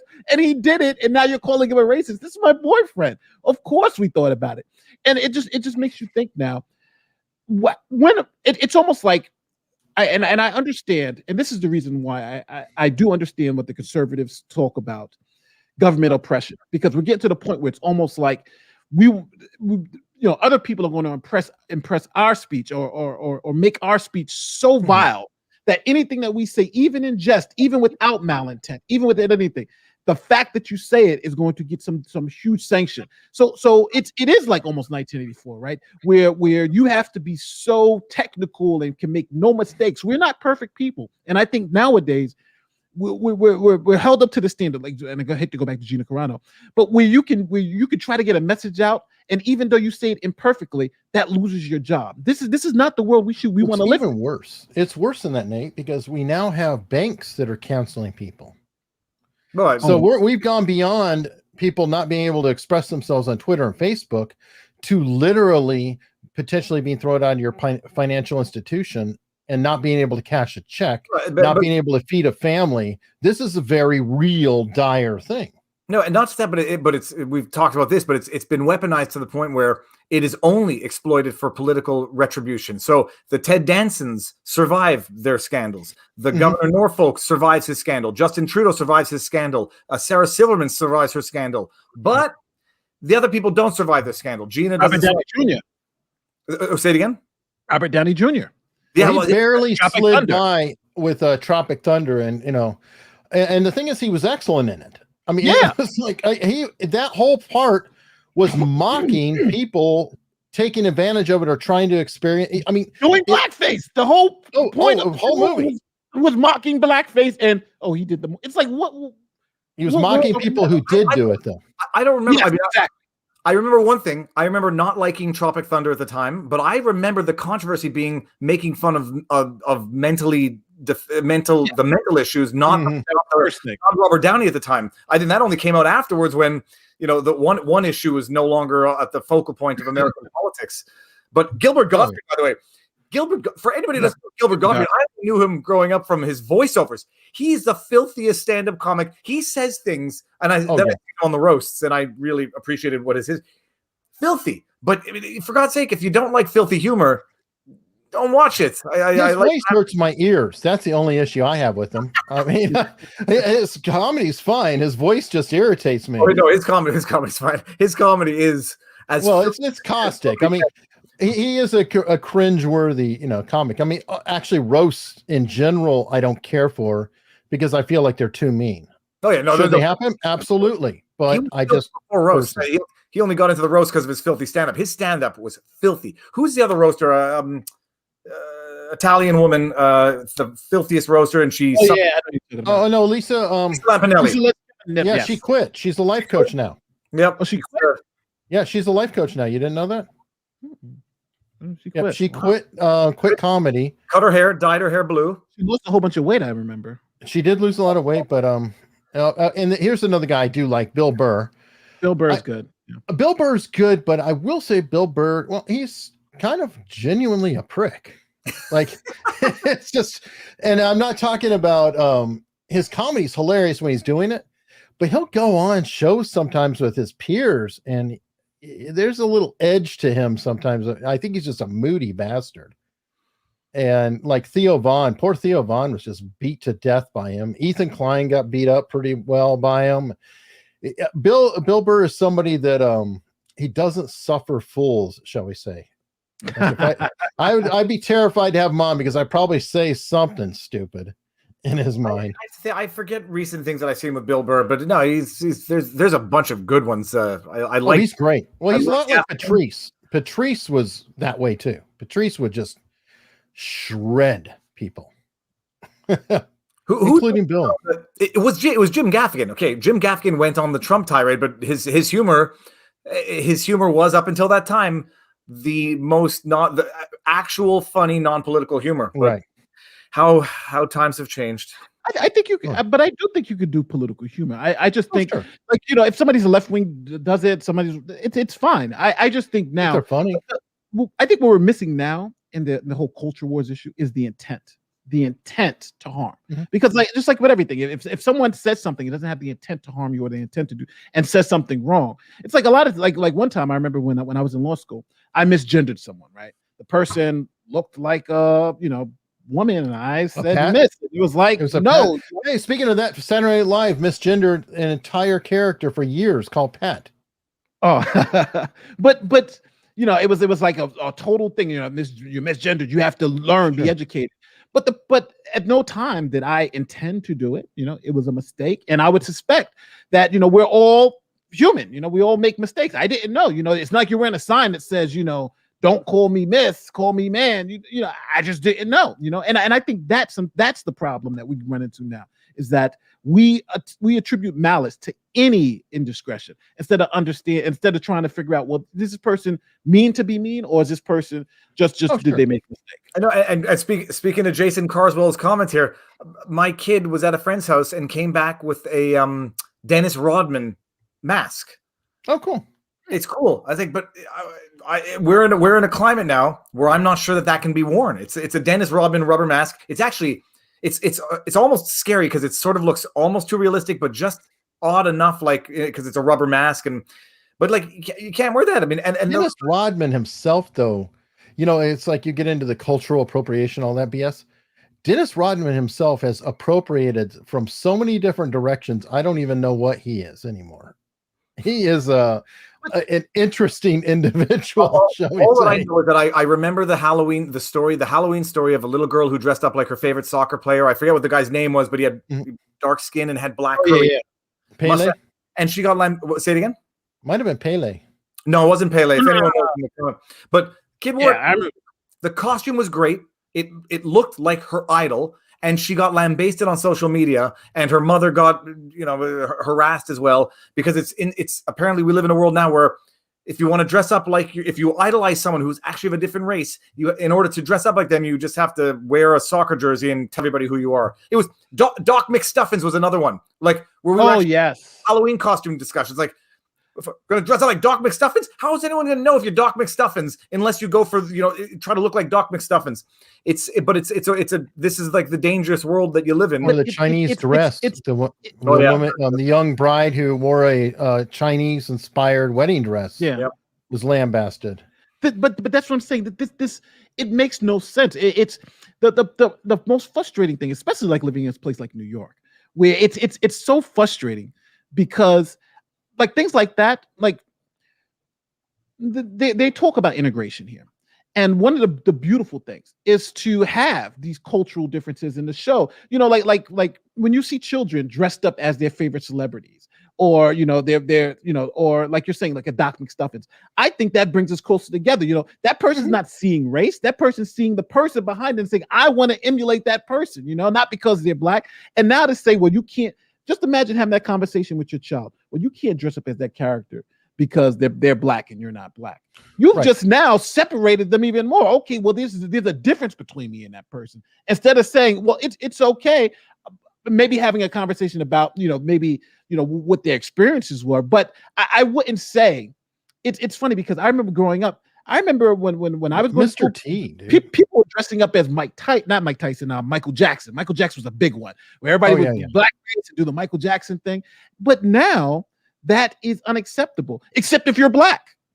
So it's like we've become more discriminatory against ourselves, trying to fight discrimination, right? Think about it. If you're black, you can dress up as any black athlete you want. But if you're white, beware. It doesn't make any sense. Well, also, Mr. T was huge in the 80s. Every wanted to be Mr. T. It was, I'm trying to find the name of the soccer player. I can't find it. But talking about intent, my idea, my theory is that there's a big difference between dressing up like someone and dressing up like someone.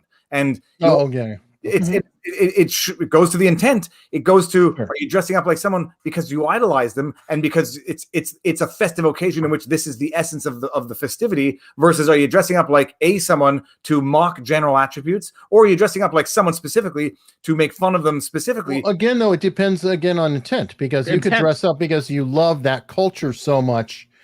You took a trip to Africa and you just loved the clothing that they wear, and you decided you want to outfit your wedding in that. I don't know that that's necessarily wrong, or No, I don't think China or that's wrong otherwise. Super chat, Devil's Advocate. Is this pod canceling? Is this podcast cancel culture and not searching for their intent? No, I think we know what the intent of cancel culture is. I mean, I don't think the accusation would be if I'm strawmanning it. My feeling is that the intent of cancel culture is to weaponize racial, gender, ideological issues specifically for political or ideological reasons, which means giving a pass to those you want to give a pass to and weaponizing it to destroy those who you consider to be your adversaries. That's what cancel culture is. It's not, if it were one rule across the board, it would be stupid, but at least consistent. Now it's just one rule for thee, one rule for me, which is stupid, inconsistent, and weaponized. See, I disagree in the sense of when I see cancel culture, blackface, for instance, I go back to the 1920s or even the 1910s. Oh, well, that was horrible. When blackface was used to denigrate, African Americans, Sure. right? But that's not the same that, kids go dressing up for Halloween as their favorite black character is the same. And I think now there's been an overcorrection, right? Back in the day, that was acceptable. Now we have this overcorrection where, hey, even if you're doing it without any malintent, it's wrong and it's it's unfortunate. And I think that overcorrection is now gotten to the point where it's become stupid.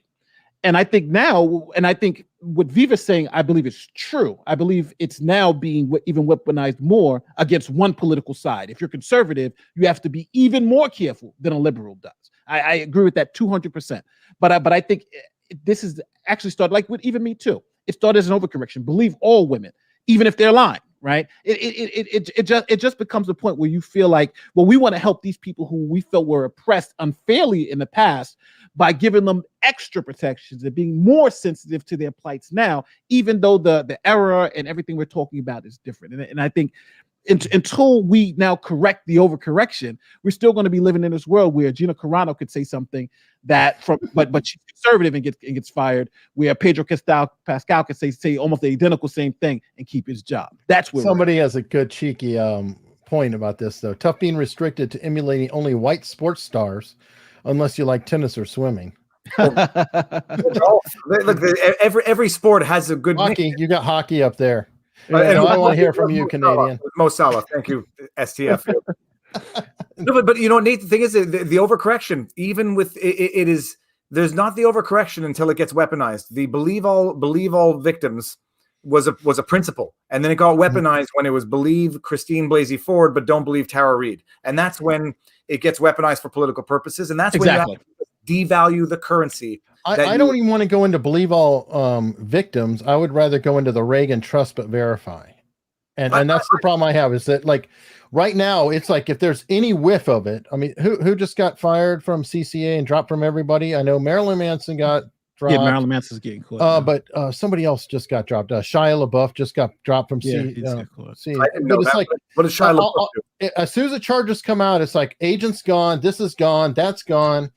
Now, I've heard a rumor, and you guys can correct me, but from what I understand, in England, if there's a sexual assault case or a rape case or anything like that, neither the victim nor the perpetrator or suspect are allowed to be identified until they are convicted.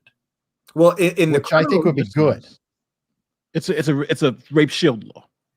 But it goes for both sides. I think that's actually really good. I think the one thing, though, I want to be very clear when we talk about believe women, because I've had cases like this when I was in law enforcement. Mm-hmm. But believe the victim is when a victim comes in and says, this is what happened to me. I'm going to believe you, right? I'm going to believe you. I'm going to get you help, because in that moment, I'm going to, of course I have to believe you. I'm going to get you the help, right? Right. But then I investigate. What happened, see if everything. And at that point in time, that person who you're accusing is still innocent, right? I'm believing the story, but then the verification part comes in. Can I prove this happened to you? Right?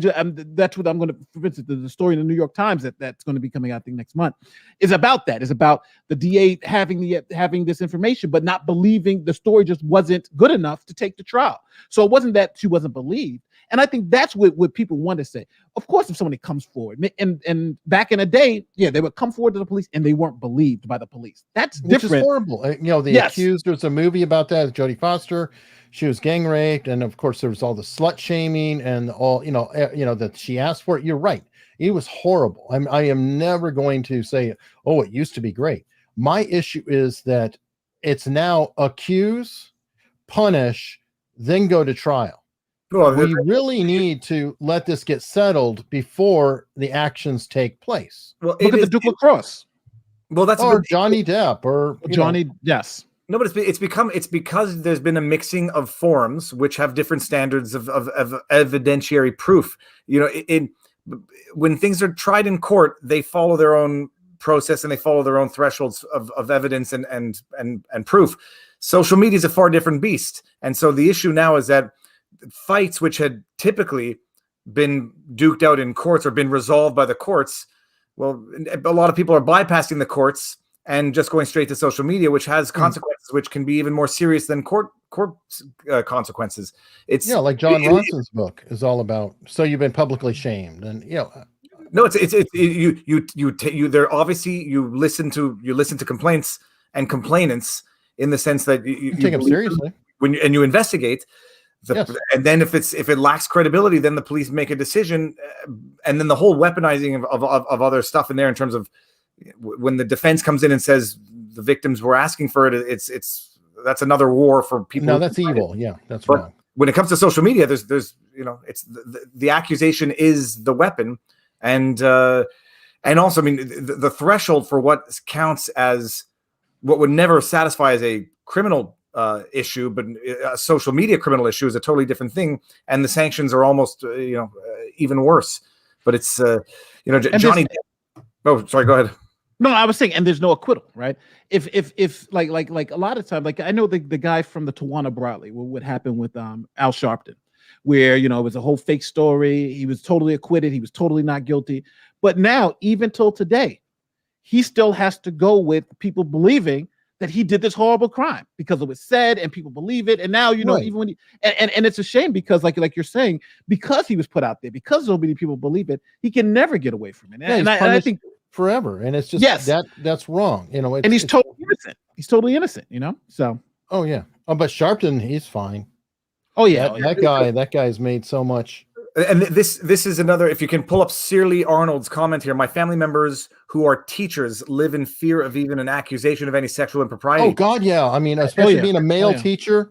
And everybody made fun of Mike Pence. And let's go into that for a second, because everybody made so much fun of Mike Pence not wanting to eat alone with a woman, or not, he's not going to, which the situation we are in with Me Too and everything has driven us to that point where I see both sides of that problem.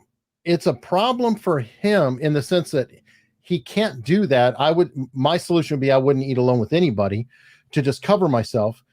But we're in a case where females in the workplace now could be overlooked because their bosses are afraid to be alone with them or anything else, and they'll only feel comfortable being around another male, which means that they're being frozen out of something.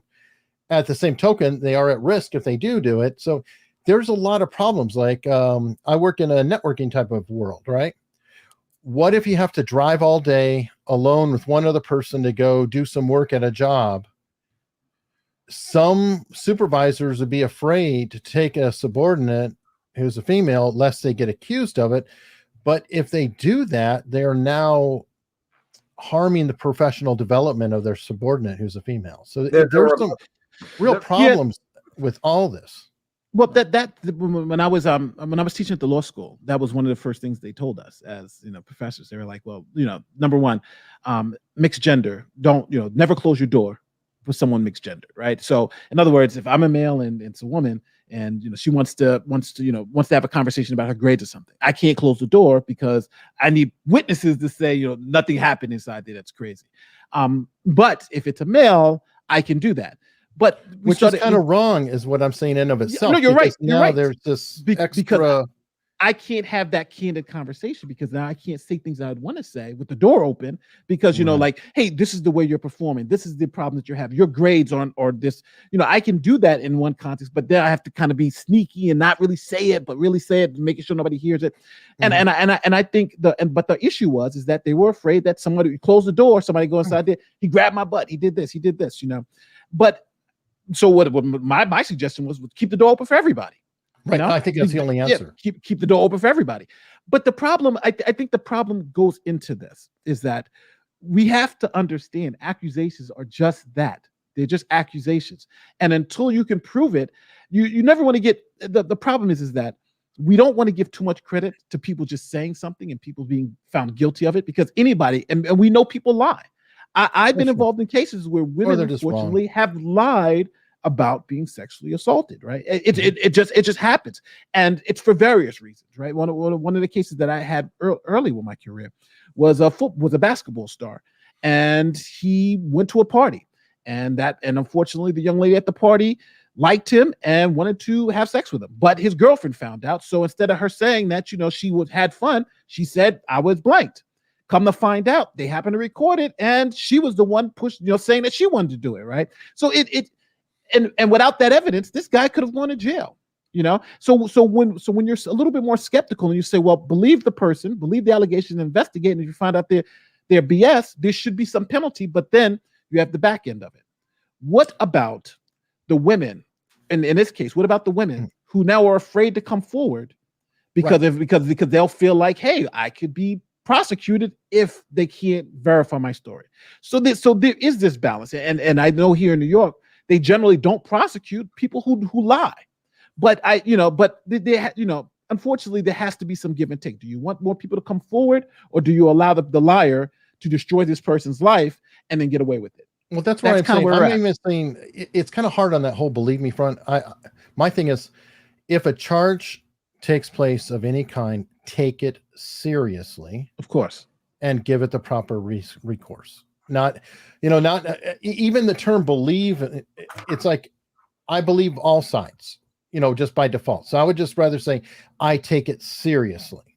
I'm going to treat it as if this is true, everybody at their word until this point, and do a thorough investigation. I think that's really the only sound approach, but we're not in a society right now, at least as far as the States, I can't speak for elsewhere, where that is actually happening. We are now doing ready, fire, aim, and it's similar in Canada, but everything in the States seems to be on steroids, and it has the trickle up effect where it eventually comes to Canada. And look at that, Laura Barris is here. From the People's Fund. But right now, it's funny because we got to the point where if you believe the wrong things, then you're in trouble too, right? You can't believe certain things, you can't question anything, and it's so funny because now when I watch those movies from the 80s that were always scared about, you know, government oppression, you know, you can't believe the same things, you can't say the wrong thing, and now I'm living in a world where I can't go outside, I can't say the wrong things, I can't believe the wrong things. If not, then I'm totally destroyed as a human being. So, you know, it's a weird place to be in, and I do understand.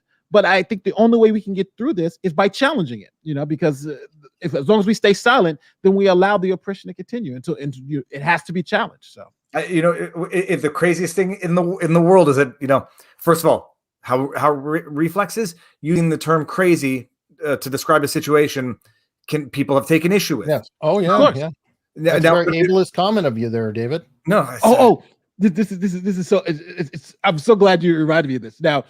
So I'm assisting teaching family law with a professor. Now the professor happens to be a lesbian, has a wife, kids, you know, and she dresses in a suit, right? So it's not like we all don't know, right?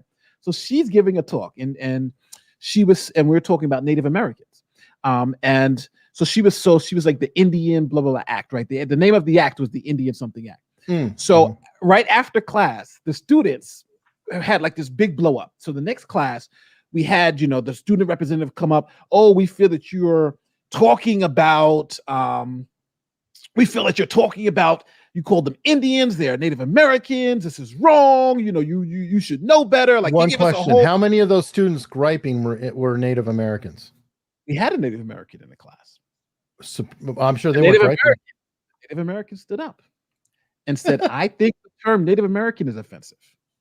My family's American. We are Indians, and if you call us Native Americans, we feel you're offending us." This is what the student said, and that's the reason why the act is called the whatever, the Indian Act for families or whatever, because we reject Native Americans. We are not Native Americans. We're Indians, and they did. And the funny thing is, these people were shocked. Like, you want to be, called Native Americans? You know what? Haven't you educated yourselves on this is the term that they gave you to do it? And they said, no, we want to be, my tribe wants to be called Native Americans. And I think this is silly that you guys are doing it. So then we had to have a whole talk about, microaggression and not, and understanding from political view. But I thought that was perfect because they were white knighting for someone who was in the classroom who said, you're actually doing the wrong thing because this is what we really want to, this is what my tribe wants to be called. No, because here we go. By the way, I grew up in Arizona. Guess what we had a lot of? Well, I'm afraid to say Native Americans, but most of them, if I say what tribe, they would say I'm Indian. Well, and then they would go, I'm Apache, I'm Navajo, if they're in New Mexico. I appreciate this, but you think about what the term American, Native American. Well, that's true. It's like, native oppressor. Essentially, you're calling them land that is already inhabited, and now you're going to say I'm labeling you under the name of those who discovered the nation. I mean, I can see why some people, would stick with the original term or Aboriginal. I mean, in Aboriginal sounds like a science experiment, and that's not really perfect. But in Canada, I think we typically go by the term Aboriginal, or Australia does, or First Nations. First Nations, yeah, that's a good. Native American. Do we do Native American? I don't think so. It's and our original laws were not called the Indian Act. They were called. They had a what it would be even an offensive term by those standards back in the day. It was called La Loi. Well, you can all Google it. It was called La Loi, First Act, but it was literally, branding the newly discovered peoples in a negative light. So they changed that law name to. I think they changed it to the Indian Act, and I'm not sure what it's called now. But yeah, that's people don't think about that. And my general observation is that the people white knighting, the people not taking offense, are generally the ones who are being offended for by others. And it's a well. I'll tell you guys a secret in the Black community that for some reason no one talks about. The word that's hated in the Black community generally is African American, and I'll tell you why. Because you generally will say we're not from Africa, right? We don't call white Americans European Americans. We don't call we're Americans. I've never been to Africa, for instance. I'm from America. So the term African American doesn't describe me or my culture, right? Because I'm American American. My parents happen to be Black, and they've never been to Africa too. You have to go back generations, and there's no such thing as the term the European American. And it's interesting because that term is so non-descriptive of who I am. I reject it. I say, I don't, if you have to call me something, don't call me African American because I'm just, my descent, I have African heritage, but so does everyone else, right? If you talk about just genealogy, everybody has. Well, we're all from Africa. Yeah, we're all from Africa technically, but and I understand why they need the label. But most Black people who I know in the hood don't like the term African American because it makes it seem like they're from another continent, which they are not from, in all their history. But it's funny because it was something that I think the lefties think that we love, but you're not, but that we don't. And it's a way to it's so interesting to see. Yeah, Trevor Noah is technically an African American.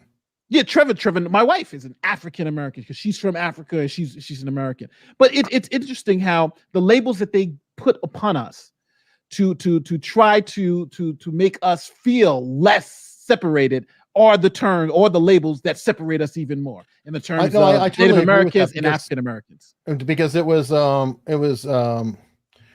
quote the earlier N word that's not offensive, and then it was colored, and then it was Black, and I think that some of it is a moving target.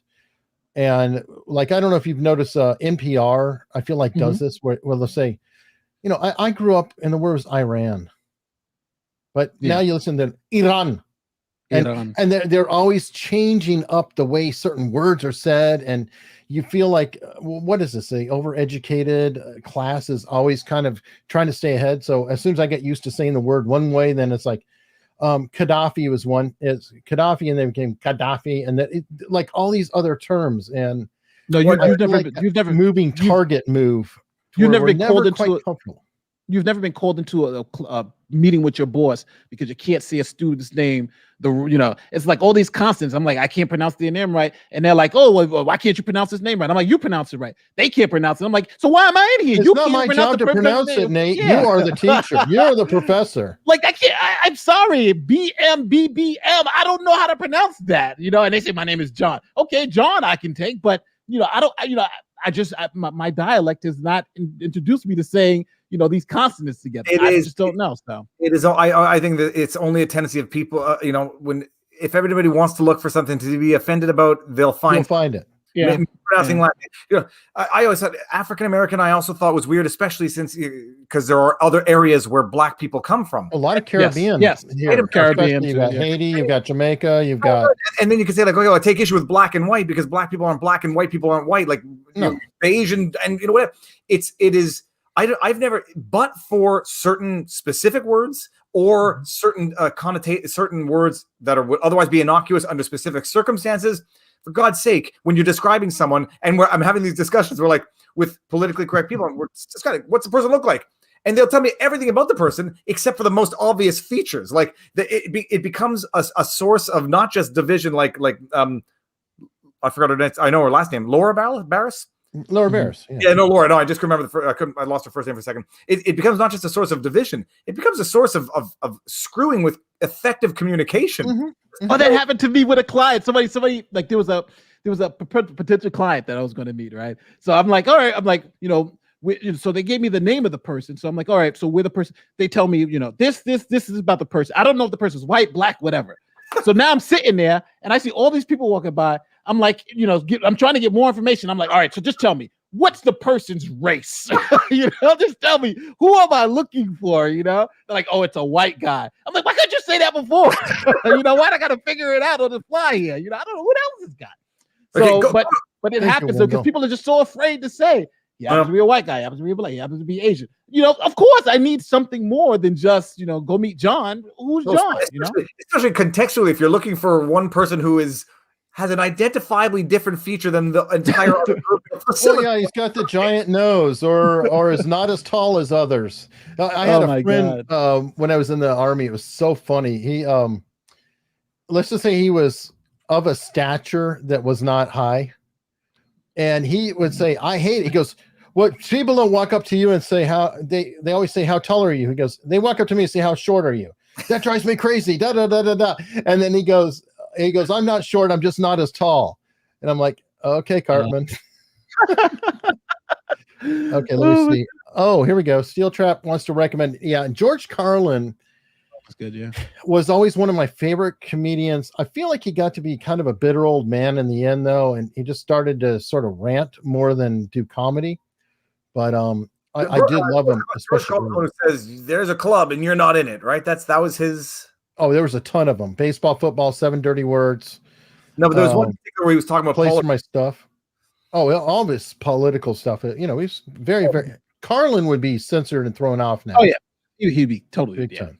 He couldn't survive. Someone just asked if I paid for this haircut. Not only did I pay for this haircut, I paid. Here we go. It's called Damps Company Montreal. I don't know who doesn't like this haircut. Fantastic haircut. No, it is. I saw it earlier. It's what we call a smooth skin fade. It's beautiful.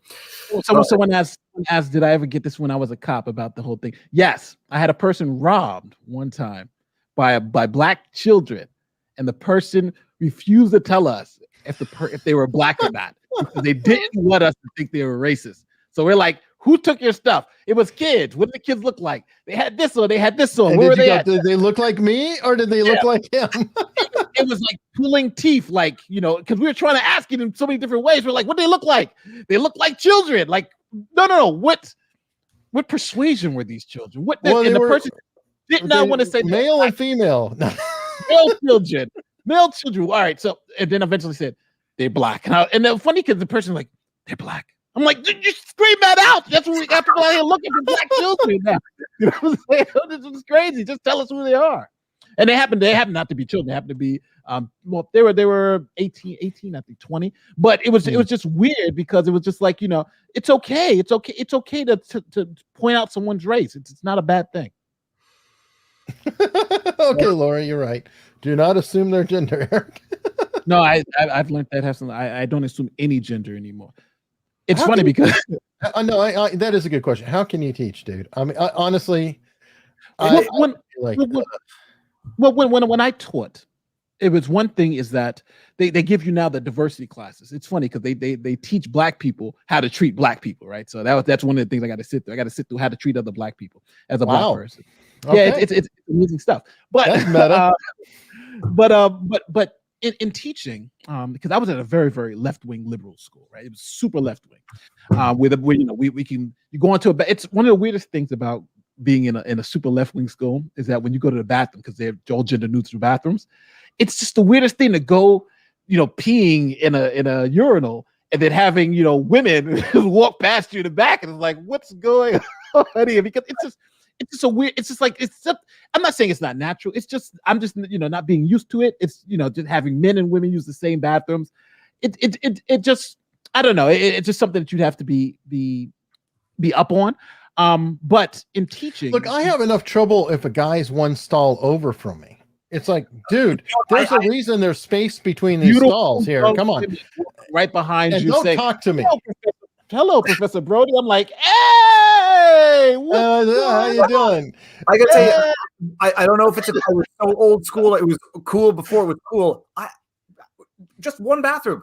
One bathroom. I'll do it. I have no problem peeing outside. I have no problem. Other stuff is always embarrassing, regardless of who's there. One bathroom. All of the discussion, all of the divisiveness. It doesn't serve a practical purpose. It just serves a driving a wedge purpose. And it's, in Europe, I studied a year in Paris in 99 to 2000.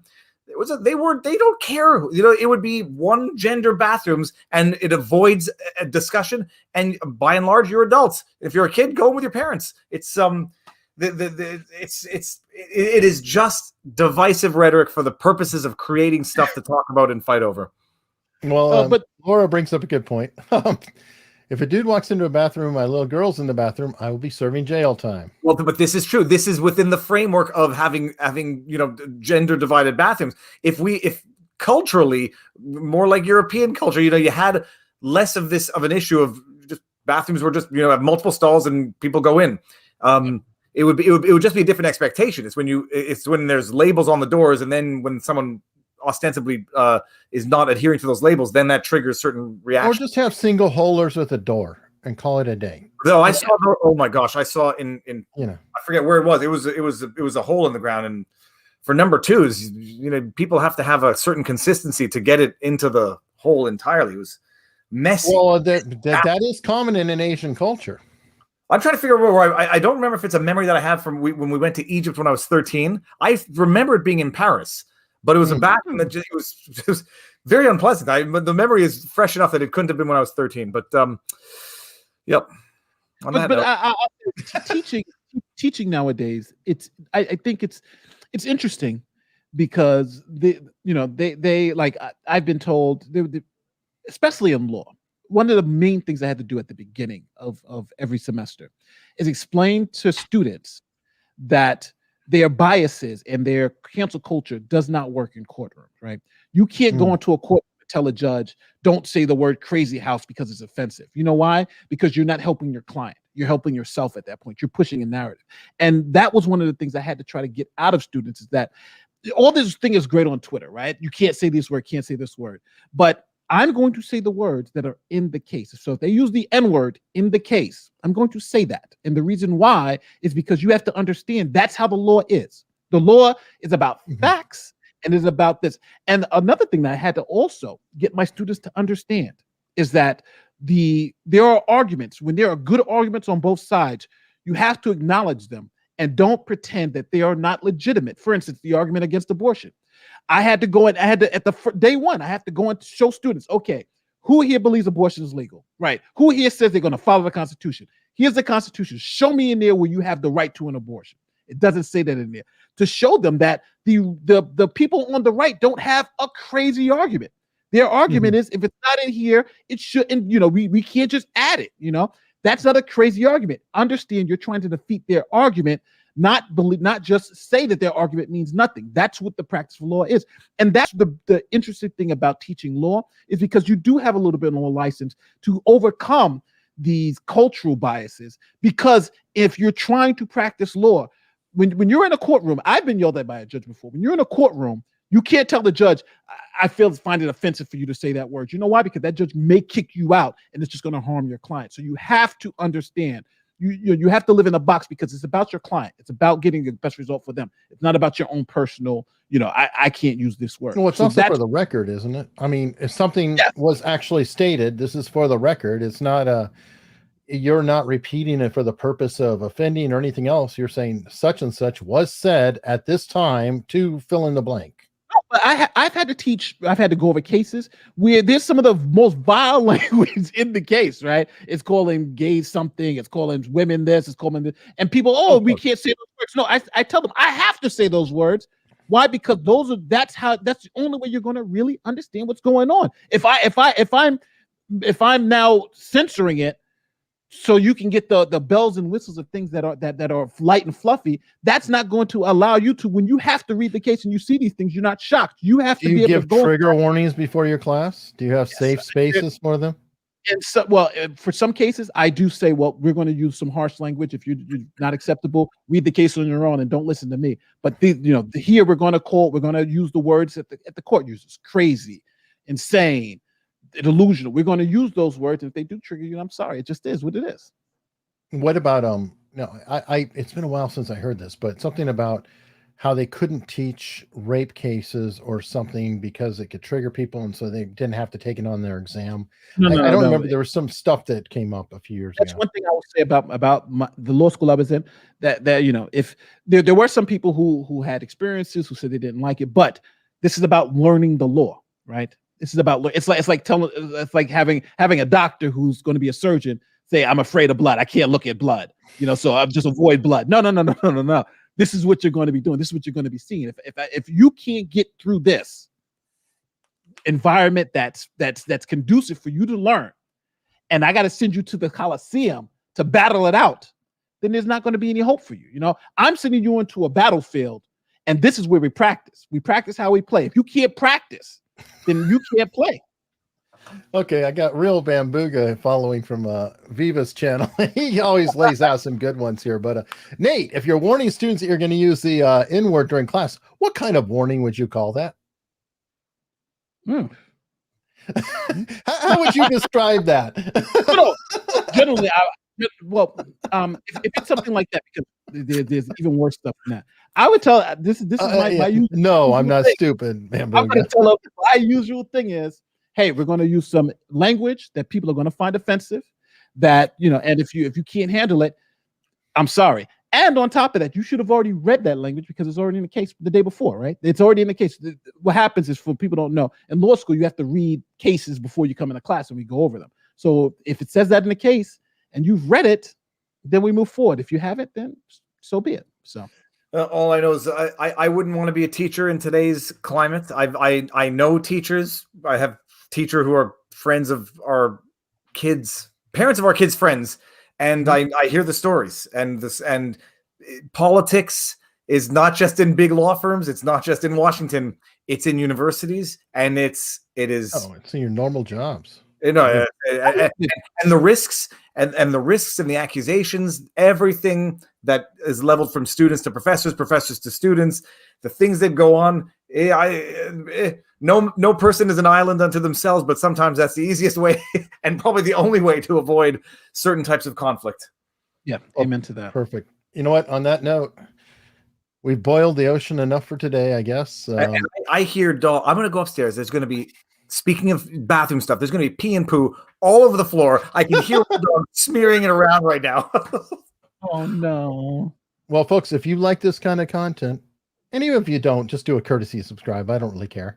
And share it. Borrow somebody else's. Share. Media. Please share. Please visit all of us on Locals, except Nate, because he's a loser till he gets there. Get their name. You have the contact. VivaBarnesLaw.locals.com. Eric Hunley, yeah, just my name. I'm on Locals. I'm cheap too. If you want to subscribe, I'm like a rounding error. You could subscribe to my channel and a couple other real channels. So please come by. Please visit. Really, I'll take them. Hate subscribes are welcome. All subscribes are welcome. No problem at all. And for now, everybody, thank you so much. Have a good weekend.